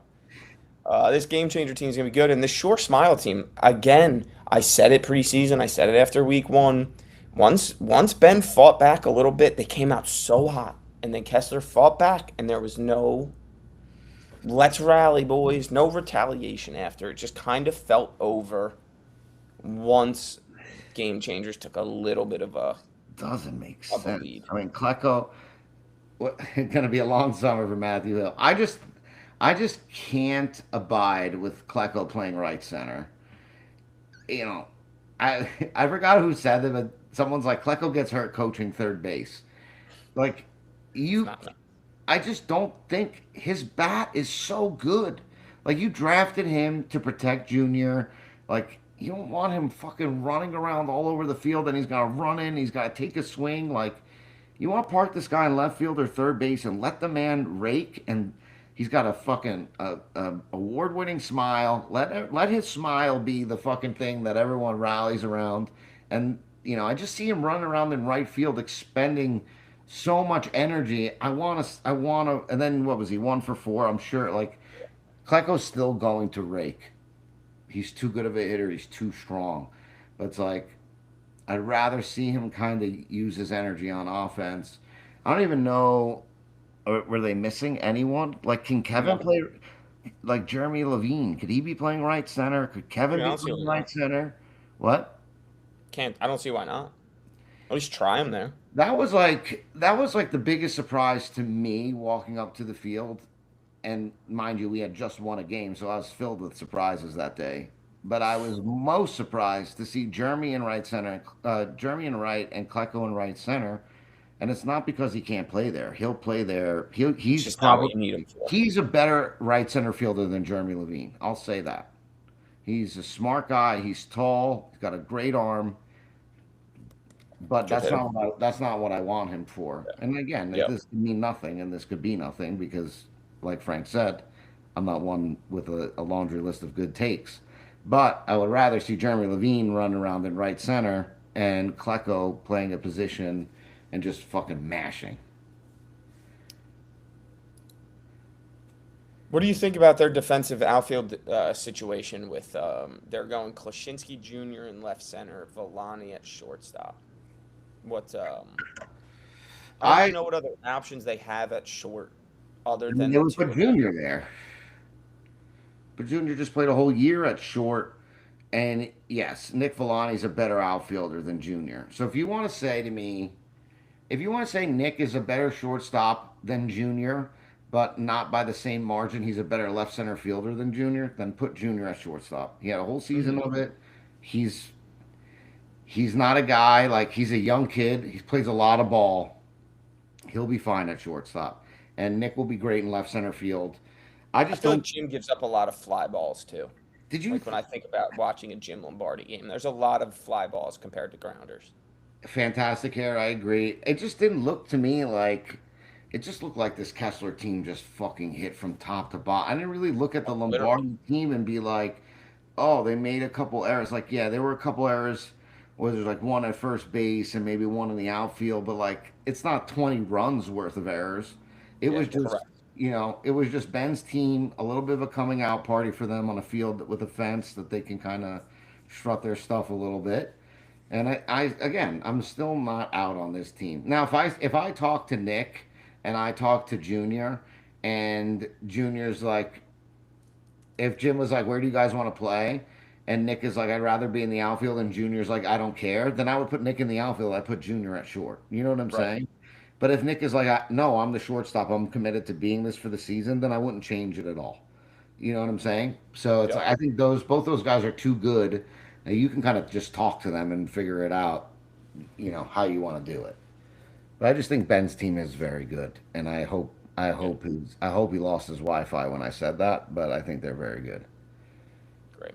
We'll hear about that. Well, you do have bad takes, so we'll move on. Engage PEO bored everyone to sleep while they played Pro Care. No Alex, Tom let's take Carroll it again. easy. Let's take it easy, Alex. Questionable move. Oh, he put the best athlete on the field in the most important position. What a terrible job. Give me a break. Terrible decision. I wonder, Alex, would you have drafted me to play short? We don't have to go there. We don't have to go there. This Pro Care team's going to continue to struggle, I think, until they get Tom back. Just Yeah. missing, just missing your most important player I mean, and your kudos captain. to AJ for keeping this to only 12 runs on a really big field with a good offensive team. Yeah, Like this guy, fucking Cooner, is a savage. I know he's only two. Like this guy's hopping to fucking first base. It's it's crazy. crazy. It's crazy. And Tino's only 2 for 5. Jay Z's only 3 for 5. I mean, 600. That's what he hits. Austin didn't get a hit. Edwin's 1 for 4. Matt's 2 for 5. Like AJ did a phenomenal job in this Barely game. any extra base hits. It's crazy. They scored at Josh Garcia very high rate. absolutely crushed AJ apparently, but outside of that, Interesting, lefty on lefty right there. He's got yeah, good yeah, yeah. splits. He's got good splits. And I mean, you're missing Tom. Like Tony can go 3 for 4 all he likes, but they just do not have. If you looked by last year's statistics with number at bats, plate appearances, Tom is pound for pound a top 4 power hitter and producer in this league. So it's like, It's almost hard to you know, judge this team until you see them impossible. play with Tom. It's Because you're telling me in a game where like Tony's on base 3 times and another guy in front of him is on base one of the other times at least, that Tom is not making up for 3 runs, and then maybe this team plays better defense, obviously, because you have your fucking right. shortstop there, and then your team feels a little bit better. The other team feels a little more pressure.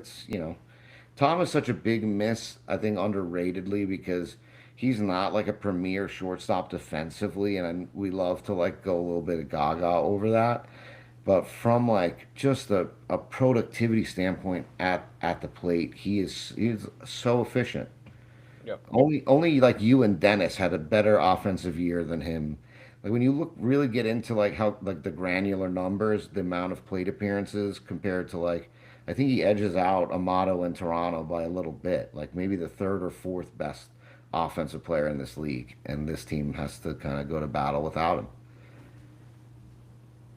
Yeah, it's tough, and it's gonna hurt. It's gonna hurt them mentally and their energy, and it's hard for Tom to get the boys fired up, maybe a little bit, not being able to take the field with them. So it's a shitty situation that they find themselves in Yeah. the second week of the year. You just gotta not get. This is where you have to become a team, right? When we talked about adversity, when we talked about Toronto getting extra fired up because they're actually playing a game, Even more uh, fucked up like is this is adversity that helps build a team and yeah. like see where it could take them. Now they let's go shock the world and win on Sunday. Yeah. Kind of get like I the little mean, bit of an underdog mentality. Doug gets on base twice in this game. Tilker gets on base twice in this game. Tony gets on base three times in this game, and there's no Tom to bring those guys in. Do you know what I Yeah, mean? Like yeah. Doug scored one run, and that's between him and Tilker, they're fucking on base four out of five Six. times in this game, and only one of them scores. That is, anytime you get the last, two of the last three guys in your lineup on base 4 out of 5 times, they're usually scoring in this league. So it's tough. Yep. All right, And last game, Sunday night game. I, Conti tried to beat Wallman, and this game was it didn't canceled work. due to wind, so they just threw up a score up there, and that was it. No Greg and Tom Bonch had to pitch. Uh, Fielded the middle actually pretty well. I feel like he made a couple putouts. But they just hit it This fucking there Wallman lineup, so man. many This Wallman times. lineup's unbelievable. Very good. Very long, very savvy. They're all going to hit high percentages. Even Suds hit one to the Suggs fence. was crushing the Yeah, ball. he can't sleep on this guy. Low shit one over the fence. Suggs might be one of the most underrated hard workers in the league. Look at He this. Look. cares so much and puts Yeah. in time to get better. He goes down to Florida Suds, every year. two doubles. Yeah. David, double. Fred, two doubles. Mags, three doubles. Brulo, two doubles. Really low shit a ball that's still going. And Granisa double. Like, holy shit. But it's like 11 extra base hits. we ask and I ask, like to me, Greg makes like 8 runs of difference when you factor in his pitching Good. and his offense. Like, so maybe this game would have been. I mean, they scored 9 runs without him. Still, like maybe If they you scored told me 15, if 18 this you told game. me that Greg pitched this game and gave up 24 runs, I wouldn't have been surprised. I wouldn't be surprised. Yeah. Like this Wallman team, I think they're just really good at hitting softballs.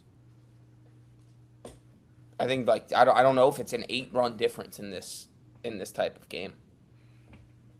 Um, I think so personally, but I think it's a whole different feeling when your one is not in there and your one happens to be your pitcher. It's everyone feels it a little bit. Everyone presses a little bit. At bats become tighter. Like 8 runs, I don't think is that much. Like They still get Bonji, their first blown off. Bonji, dude, is like Bonji's a great backup pitcher to have. He's not walk. Like how many people did he walk? 4 guys. That's it for a backup pitcher. There's starting pitchers that walk that every game. So, but he's not Greg. He was throwing middle, a little bit flat. Like they were just going to town. Greg is severely underrated pitcher because he hits so well. He throws as a lefty. He's like hanging off the left side of the mound. He's throwing a tough ball in. So I think this game's probably closer to like 13-18 in Wallman's favor. And that score is, It's fair. it's not a mercy.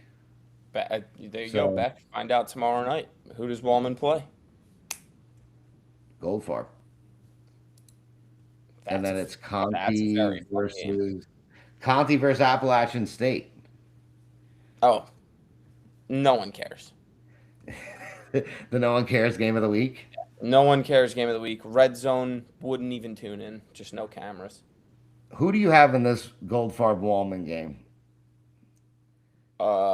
Yo, Gonna not that go. nobody cares, Oh, bro, but that other Wednesday night, it's like you got Appalachian State versus Conti without Greg. Like that game is maybe a pick 'em. the Goldfarb Ballman. No, the Oh, Conti Andy Boulder. Polzer. Who gives a shit? I know, but now I'm interested. I don't think there's going to be the umpire in this game I'm might be I'm like, taking keep your Boulder. money. I'm going to watch Goldfarb Wallman. I'm putting this week's Netflix check right on Polzer this week. Keep the points. If Greg doesn't play, Santa can nuke game. Yeah, well, if Greg plays, I'm pulling back my bet and I'm going That's to fair. get a That's massage. fair. But Or the Goldfarb Wallman game is very, very interesting. Let's see if we have the lines. Wallman minus 2.5. wow. Over under Give me the 22.5. give me the points. Give me the points and give me the over. I would take gold. I would take Goldfarb. I don't even need the points. I would take Goldfarb money line. No, I need the points. I'm gonna take the points. Hmm. I guess we'll see. This is a very fun game very early in the season. I wish we weren't playing at 8 o'clock in Sayreville and could go David. watch this game. David. If Greg is pitching in that game, you guys do not hit that many hard balls all over the field, is my argument. Not that he's gonna throw balls in from left field faster. They're still doubles. I know, but my point is you're getting a different type of pitcher, a different challenge at the plate. I still think they'll win by 4 or 5 runs. It's just not 15. I don't think Conti's team is 15 runs worse than Wallman's team on that field. They might be. They might be. Maybe, but I don't think so. They very well might be. They're on 15 runs worse than Wallman on that field watch for sure. Are you taking the under or over in this Goldfarb Wallman game? 22.5 is I will 13. take feels low. I know, but now I'm like, fuck. Maybe it feels like a trap line. The more I think about it. Yeah. Like Goldfarb wins 9-7. I'll take the under. It's so hard to think that these offenses will be put at bay like that. So I'm going to take the over.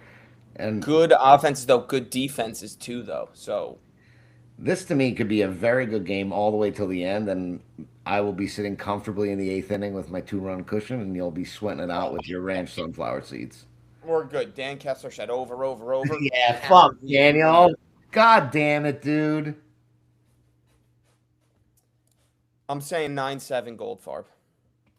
I don't know who's missing. I know Beck is questionable. I know Greg is doubtful. Maybe Greg is questionable, but I do not want to see Greg hurt his Achilles trying to come back. Like, these are theoretically practice games until the fucking playoffs, more or less. Like, Yep. it's not worth it. But when you're playing Appalachian State, you kind of Only want to there make was it another clean. solution. Becker is 50-50 right now. Conti, Becker's 50-50. If Becker doesn't play, I take back everything I said about this game. Everything. I don't even want to watch it without Becker. Yeah, that's fair. I mean, when your two is a game time decision and doesn't play, the line gets shut down by DraftKings and they Oh yeah. readjust heavily. So we'll have to see. I'm both ways. I'll take the dog in both games, provided those pitchers, one is out and one is in. Fair. We'll see how it goes. Couldn't have said it even any more clear for myself. Do we know so every game is, regardless of what the master schedule says, because I know some say 8:30. Every game for Mother's Day is going to start at 9 a.m. Correct? Looks like it, yeah. Happy Okay. Mother's Day to anyone, any of the mothers listening. Don't know why you're listening to us, but happy Mother's Day. Especially you, Tony. Happy Mother's Day to you. Especially you, Tony. That's such a good joke. I'm so sorry. I'm so sorry that that's such a good joke. I'm gonna be laughing about that tomorrow. That's good. Well done. Uh, I mean, Thank it's you. it's it's so funny because you get to make the joke before Tony gets to make it himself. Like that's the most wonderful morsel of it all. There you go. You can take credit for it, Tone. Which of these games, looking at this, which of these games are you most excited for? If you could not play in a game and you And get to go watch. watch one of them, which would it be? It would probably be the uh it's not the I have bicycle two game. options. It is I'm between. probably the Pingaro Kessler game is high on my list. Okay, that wasn't in my top two. And honestly, the Wallman Goddard game will get an honorable mention, but I'm not fucking going to 4th Street to watch that game. That's completely fair. So my answer will be Game Changer versus Pingaro on left, which will Hmm. be a good game. That's the one I would want to see, especially on that field. That's a treat that it's on that field. Seth Goldfarb on middle is very intriguing to me. I wish it was not at middle, but it's an intriguing game. Yeah, that would probably be that would be my third matchup. That I think is very good. And then Yeah. four would be this Frank Baumablit game because I Oh, would. four is you guys, Toronto Meyer. I know you're not going to pick it because you're biased, but that would be the game I would like to. That would be like my third game. Yeah, well, I mean, it would be kind of dickish for me to leave my own game and then watch my own game. So Yeah, just watch your team struggle without you. that's all. You want a That would rapid be fire pick these games, no spread? sure, absolutely. Go ahead. Give me Bomb and Blit. I'll take whatever the spread is. I would take Bomb and Blit actually. Yeah, I think get right game for them or get back game. They got a lot of rest. Their best players have been rested. Again, it kind of goes back to the getting mad at an unfortunate situation as motivation. That's what they are. They're mad that unfortunate scheduling had their 2-3-4 out Yeah, in 1 week, I right? mean, Kentucky They're Derby was fired great. up in the group chat. Bullshit loss, fellas. Let's fucking go. Let's remind people that we're unbelievable. Boom, 20 runs. Boom, mercy. I won't go that far, but yeah, I'll take Bomblet too. I will take. Oh, I will take Goldfarb, Goldfarb Jasinski. again. If Becker's in, I take Goldfarb. In a close game too. And then, yeah, I think if Becker plays, I take Goldfarb. If he doesn't, I take Seth. I'm going to take Goldfarb to win one of their next two games and lose one of their next two games. So depending on what happens Wednesday, I pick I that mean, on what an Sunday. absolutely absurd division we have. I mean, come on. Is that It's us, Marone, Goldfarb, Toronto.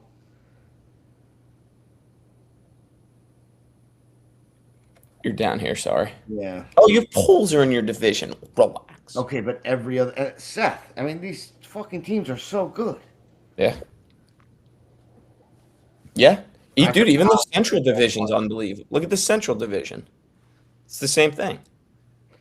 Stock, Pings, Baumenblit, LaRocca, Kessler, Lombardi. Yeah, I mean, Wallman, Goddard, Conti, Pollock, Bico, TC. That's definitely the lightest division. Yeah. That's going to be Wallman and Goddard going Yeah, for it. duking it Yeah. out all season. Yeah. These division races over here are going to be electric.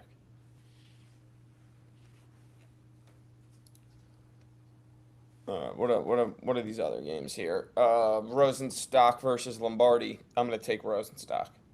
Me too. I'm an Alpin 5. Yeah, fuck. Alpin 5. Okay. I want to take Lombardi, but I just can't yet. But I'm a believer in them still. I'm scared to play them because I'm just they not have to putting win a them. game at some point. I'm not putting my dollars on them yet, but I am checking their box score every week, waiting for the right line. Better team, better roster than record. They have to get right at some point. Correct.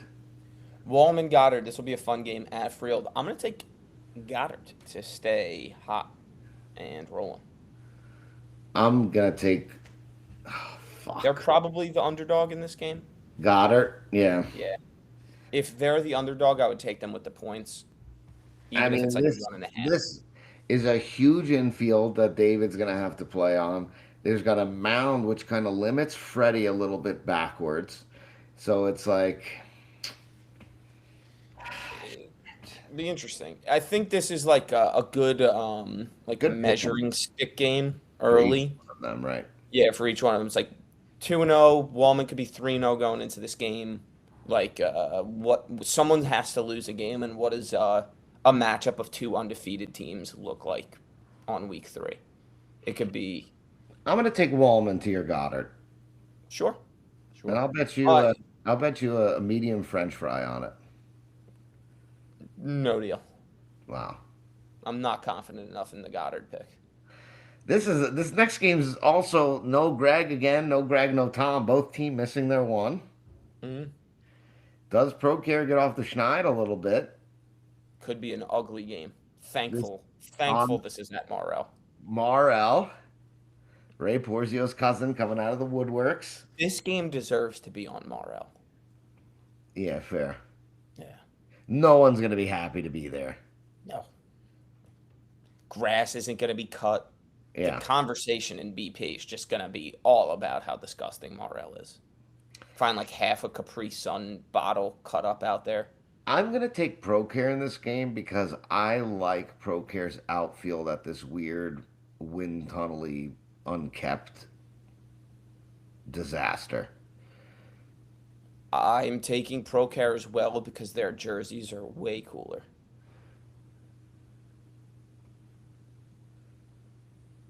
Byko Pollock.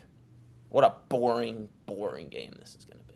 One team is more boring than the other team. I'll tell you that for sure, and I can't tell you which is which yet. Great. That's great insight. There's I couldn't agree more. there's also a great chance.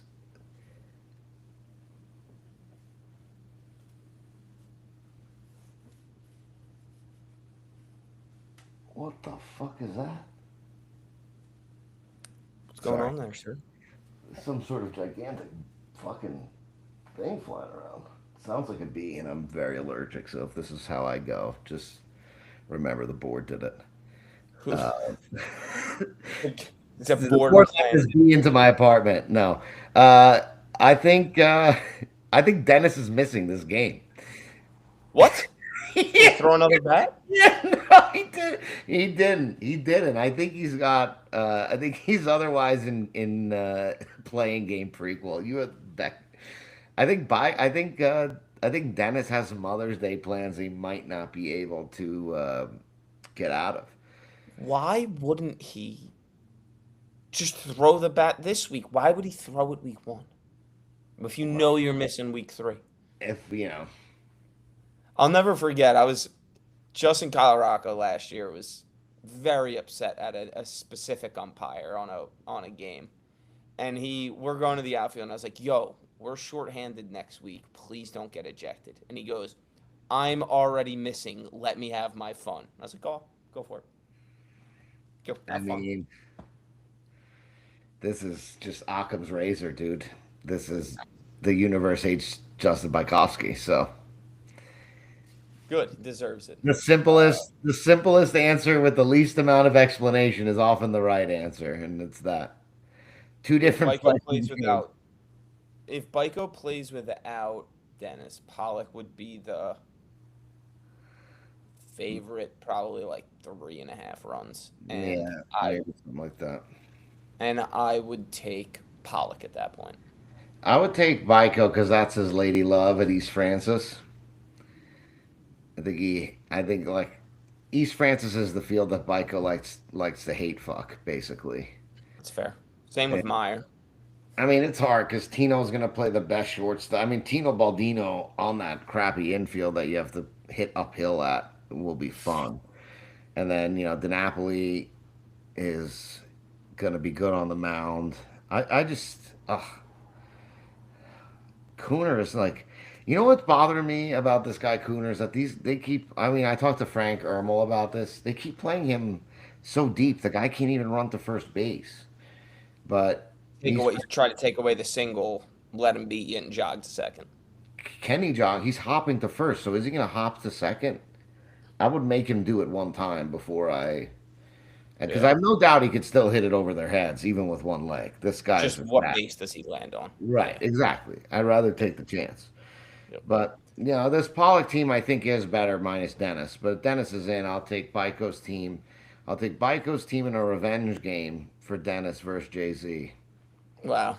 Wow. Yeah. How fun. Teammates last year reuniting. Yeah. Polzer Marone at Muni. That is gross also. Yeah, this game is going to get blacked out. Yeah. Oh, Going to yeah. get blacked out in the local coverage. They're going to be playing reruns of Seinfeld. Marone gets right here. It's probably a 5.5 point line. And Muni's such an unfortunate field for this Polzer team, too. Because, not only do you have to lose to this team, but you have to do it in the most annoying. Yeah, you have to place walk 6 possible. miles. Yeah, dude. Yeah, you got to walk across the fucking desert to take a beating. At least when Glenn gave me a beating, I got to park in the handicap spot right outside of Union Hill left. Not. You taking Marone with the points. It runs. would be hard. It would be hard. I mean, what is it going to be? 5.5, 4.5? That would be my guess. Yeah. Yeah, could Polzer's team cover? Absolutely. Are they going to? If I had to bet, no. I'd take the over on home runs too. At Muni? Yeah. Yeah. All around. Kessler Pings. Good game. It's a money line. It's a pick 'em. It probably should be. If not, I would put Ben as a slight underdog. Maybe Slight dog for Ben. a run and a half, maybe a half a run. I mean, that's not game can't end in a tie, so I guess run and a half. Yeah, I would guess this is good. This would be a pick 'em. If I was setting this line, it would be a pick 'em. Correct. Because I think maybe Ben's team is the actual better team, but I don't know yet. Yeah. I think they're the better team on this field. But I think this game could be fucking 18-17. Like, this game is going to be electric. Yeah, it's going to be a good one. It's going to be so good. Hopefully it gets streamed. That would be nice. Under over 4.5 nukes in this game. Both Greenspans out. Okay, I'm taking Pings. And don't forget, Ruthberg's a 2. So true. And Dom has bad takes. So correct. Got it. So Pings by a milli. Yeah, I mean, I wouldn't say a milli, but by a milli. If you made Ben a 1.5 run dog, I am taking Kessler with my 2 points. If you made this game a pick'em, I would take Pat's team. Interesting. I kind of love that. Benny Kess back in right center. New Horizons versus Toronto. I'd imagine Toronto, right. Toronto is going to be favored by 4.5 runs. If I know, I was going to say less because of the power you guys would bring. Hammering the over in this game. Yeah. Big time over. I would all. Depends on which way the wind's blowing, but there could be like 7 homers in this game.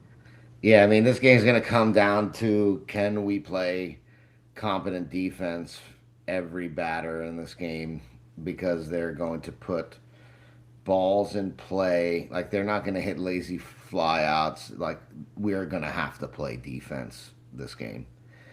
And Joe... That's a horrifying proposition to hear about your team. We did it last week. I was proud of us. Juraski, it just depends. If he's got that flat knuckle working, it's going to be tough. He's a smart pitcher, real athletic defense. They don't have a lot of holes places, so thankfully we can hit the ball over the fence where their defense is weakest. So it's going to be a good game. I'd take us, obviously, because it would be uncouth otherwise, but I would take us, even if it were couth. Not good. Uncouth? Uncouth. Let's look that up. Uncouth. Oh, with a C. Of a person.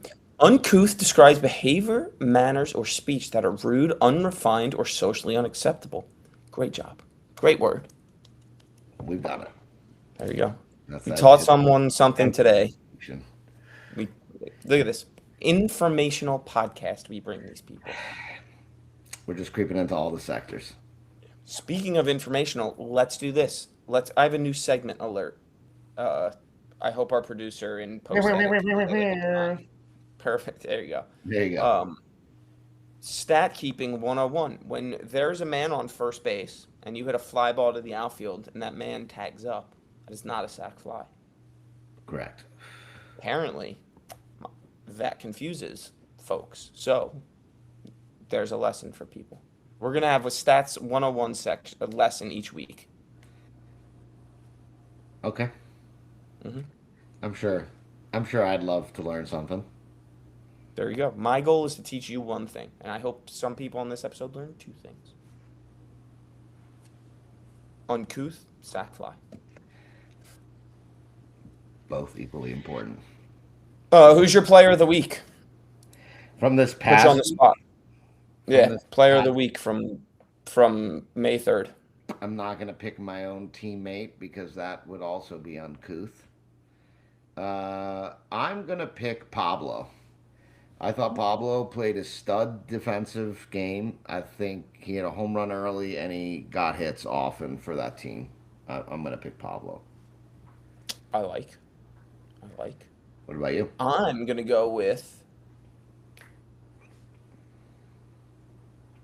Vinny Spitaletto for the nuke to pull away. Huge nuke. Yeah. Huge nuke to pull away. Yep. First win of the year for the boys. Get them fired up. Becker thinks Polzer escapes the other play-in game. Becker, who are your 4 play-in game teams? He's going to say Baiko. I think he's still going to say Pollock. He's going to say Carroll. Carroll. Pollock. He already said the other one. He said Pollock, Baiko, not Polzer. I would say he says Carroll. And Lombardi? Or Conti? He could be Conti. I feel like Becker hates Frank's team. Beck, let us know, sir. I think Becker likes to troll Frank, but I don't think he thinks he's going to be in the play-in. It would be a good troll if they put that in there right now. I mean, he lives for it. Pollock, Baiko, Conti, Carroll. There you go. Look at these detective skills right here, folks. I mean, if I told you Greg's missing 7 weeks or 7 games because they had the Wednesday night, I'd say there should be an injured list. that's very. I digress. Too radical. Some other ideas you have? It's way too. I mean, we can. Is there anything else we wanted to talk about? No. Sure. Is that how you would handle this? Let's put your fake commissioner's hat on for a moment. Okay. And it's sometime in the future, Martin Blackburn is commissioner of the league. How would you approach these issues with Greg and Tom? Is there another one that kind of reaches that right now? I don't think there is another injury that reaches. No. I would love to, and I don't know if it's ever been explored. I would speak with veteran league members. People maybe have had these conversations before. And I would see if there is a possibility of a injured list type situation. And I'm not talking about like, oh, Dennis is missing because he booked brunch with his wife. Right. Let me have a replacement. I'm talking about a solution where somebody is missing an extended period of time because of an injury, like Greg popped his calf and Tom with his back. And I would say, Tom, Greg, you're on the injured list for 7 to 8 weeks. Put a deadline on it, right? August 1st. You have a replacement player until August 1st. On August 1st, you have to decide if you're in or out for the rest of the year. And then if they're in, would you have let's use a name like Phil, right? Sure. Let's say Phil for Tom makes a lot of sense. So let's use that. Yeah. Right. Let's say Billy Allen for Greg, right? A pitcher. He's not a 1, but he's going to be competent, it's hard to replace Greg because if there are other guys like Greg, Pitch. he would be in the league. You know what I mean? Right, right. Pitcher. Right. Pitcher, he's a one. Like, not easy to find one of those guys on the street, especially someone that would be willing. Where you say, would you say to Phil, right? Let's use that example. Tom thinks he's out 4 to 6 weeks. Would you say Phil's in for a minimum of 6 weeks, and then at the 6 week point, you either return like as the player, or you keep the replacement all year? More or less.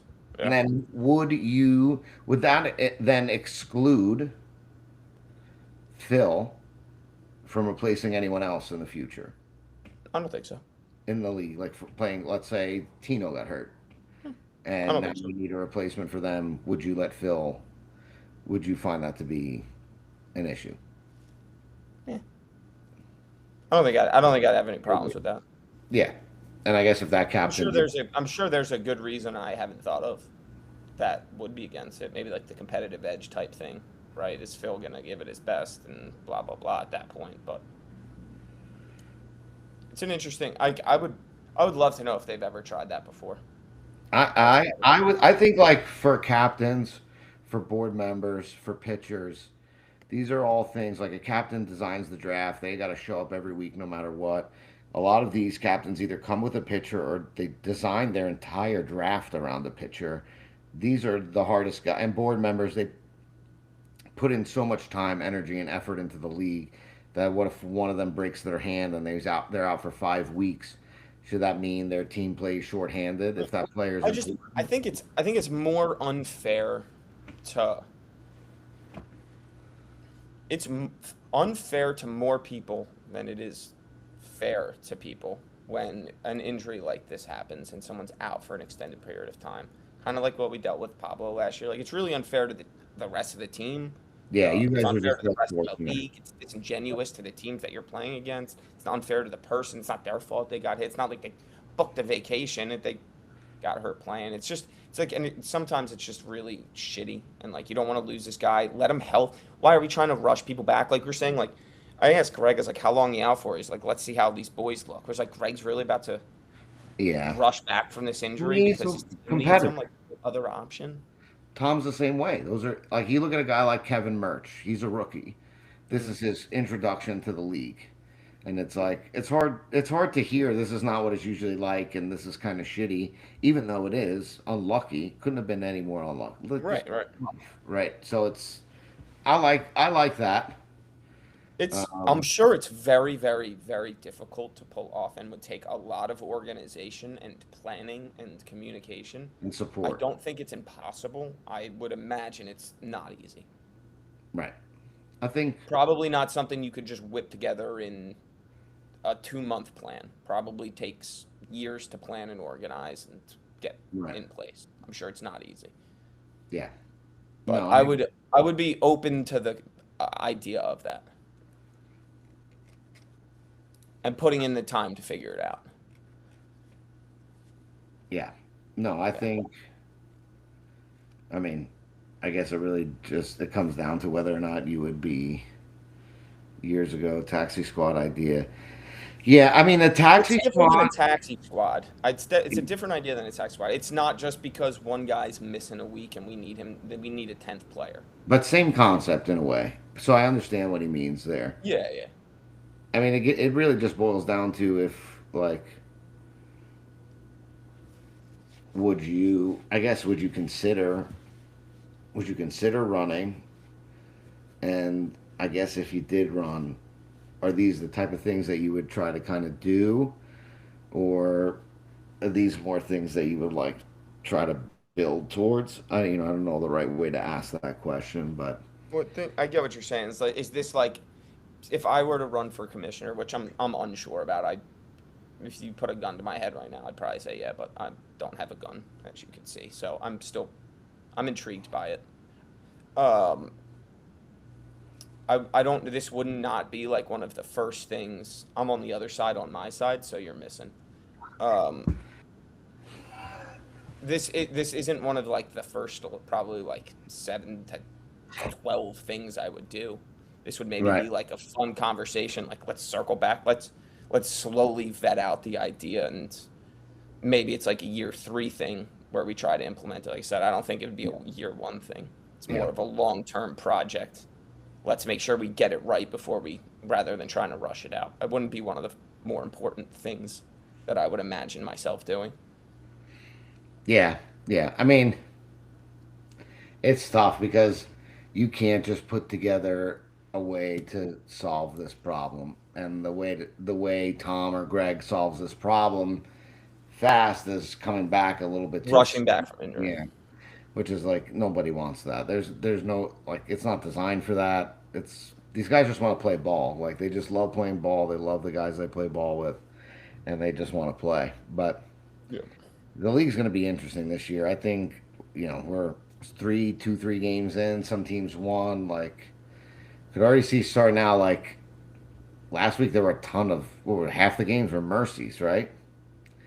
And it's like you're starting to see. I don't know if last year was kind of the same. I think Rosenstock's team just looked so dominant, right? Because Goldfarb started 0-2, and these teams kind of got off to a slow start, and it was kind of hard to see who was going to kind of come out of it.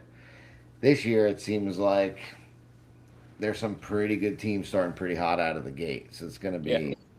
It's going There to are be. definitely teams that are kind of like asserting their dominance as early championship contenders, which through 2 weeks is, again, it's an overreaction of sorts, but I don't think it's uh, unwelcomed, Right. or I don't think it's forced.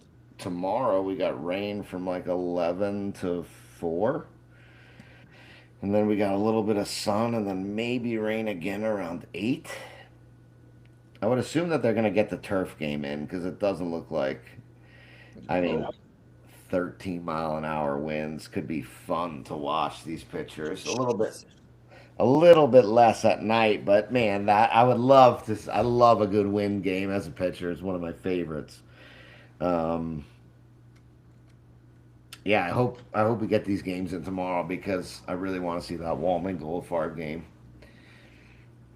And Eric's got a pretty sexy hole in his chest that I want to get my eyes on in person. Get inside of. I don't want to get thrown off of YouTube. Leave it at that. Yeah, fair. Fair enough. You got anything else? No, I don't. I don't think so. I guess like the other thing, just because now that my brain is, you asked that question, my brain's going. I think like the most important things that I would do if I were to be the commish, I think the most important thing is like, first of all, setting boundaries, expectations. Everyone has a job, everyone has a role. Getting players like, it sounds very corporate, but like a player first type experience, right? Like things like Evan Amerson, he's reaching out. How do I get involved? How do I get involved? I'm sure he's not alone. Like being able to get involved, setting up, taking volunteers to help plan events, so it's not the same 2, 3 people doing everything every time. It allows for everyone to be involved, have fun, feel like they're making a difference, helps everyone else be less stressed because there's more hands helping. Finding ways to do that. And then it just holds accountability at that point, right? Someone owns an event, however it gets done, do it. It's on you. What we have the resources. What do you need? How can the rest of the board help? But like this is you. You're owning it. This is your responsibility. Make it happen. Here's 230 people that are willing to help you make it happen.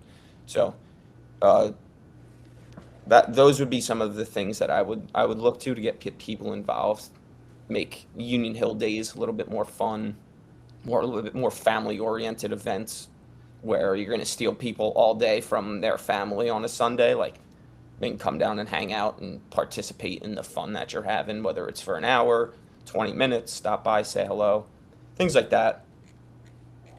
Would be what I would be interested in making happen. Increased I mean, communication, transparency, no secrets. would you keep doing the podcast? Why not? See if someone else wants to step up. I don't need to hear myself talk, but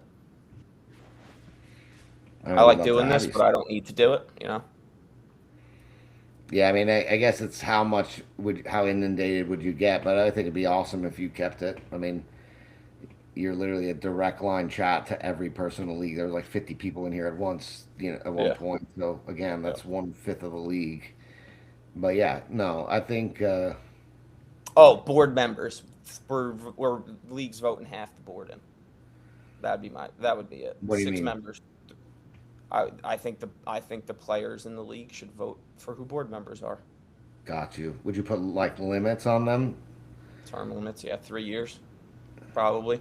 Every Would you? year, probably elect a new person. That would be the way to do it. Every year you have a vote, that'd be interesting. Yeah, See if where that it's like see if your that would work first out. year, you vote in 3 members of the board. One has a 1 year term to start, one has a 2 year term to start, and one has a three Well, it's year a term to 3 year start. term, so it's every year, and then from there it's a 3 year sentence term Correct. from there. Like Yeah. something like that seems like it would be Yeah, inclusive. doable and welcomed. Again, I don't know. I don't like the thing is like what I'm missing is like I don't know if these have already been discussed and vetted out Yeah. and whatnot. So it's like there's definitely some downsides to these things that I'm thinking that I'm not privy to if there's been previous combos. So that's what's the most interesting. I've never heard of anyone voting for a board member, honestly. So, and I've never What heard. is already a rule back? The 3 year term? Is it? That's for the commissioner, That's for the commissioner. right? I'm interested to see what else Becker is saying, but yeah, those types of things. Those types of things. Commish picks three, and the league is supposed to pick the other three the following year. Has that happened in your experience, Beck?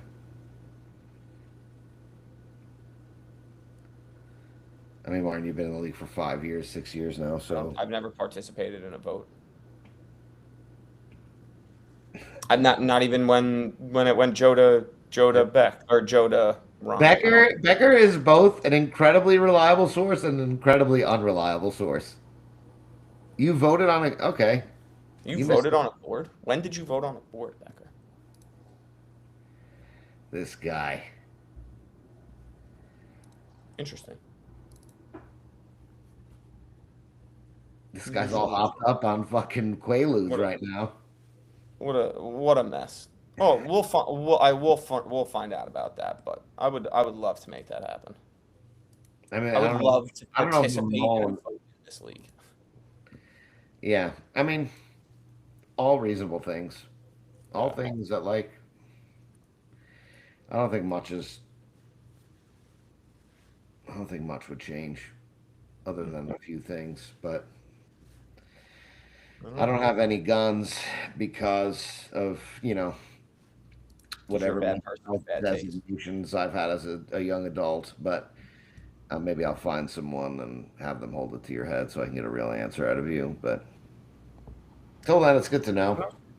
Who knows? I'm officially thinking about it. The new Facebook was fun this week. Way to be non-committal. There you go.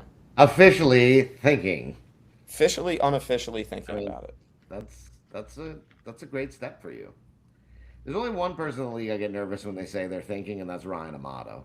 So Doesn't happen very when often. Ryan Amato starts thinking, you can see steam coming out of his ears, and I'm like, what is this guy gonna do?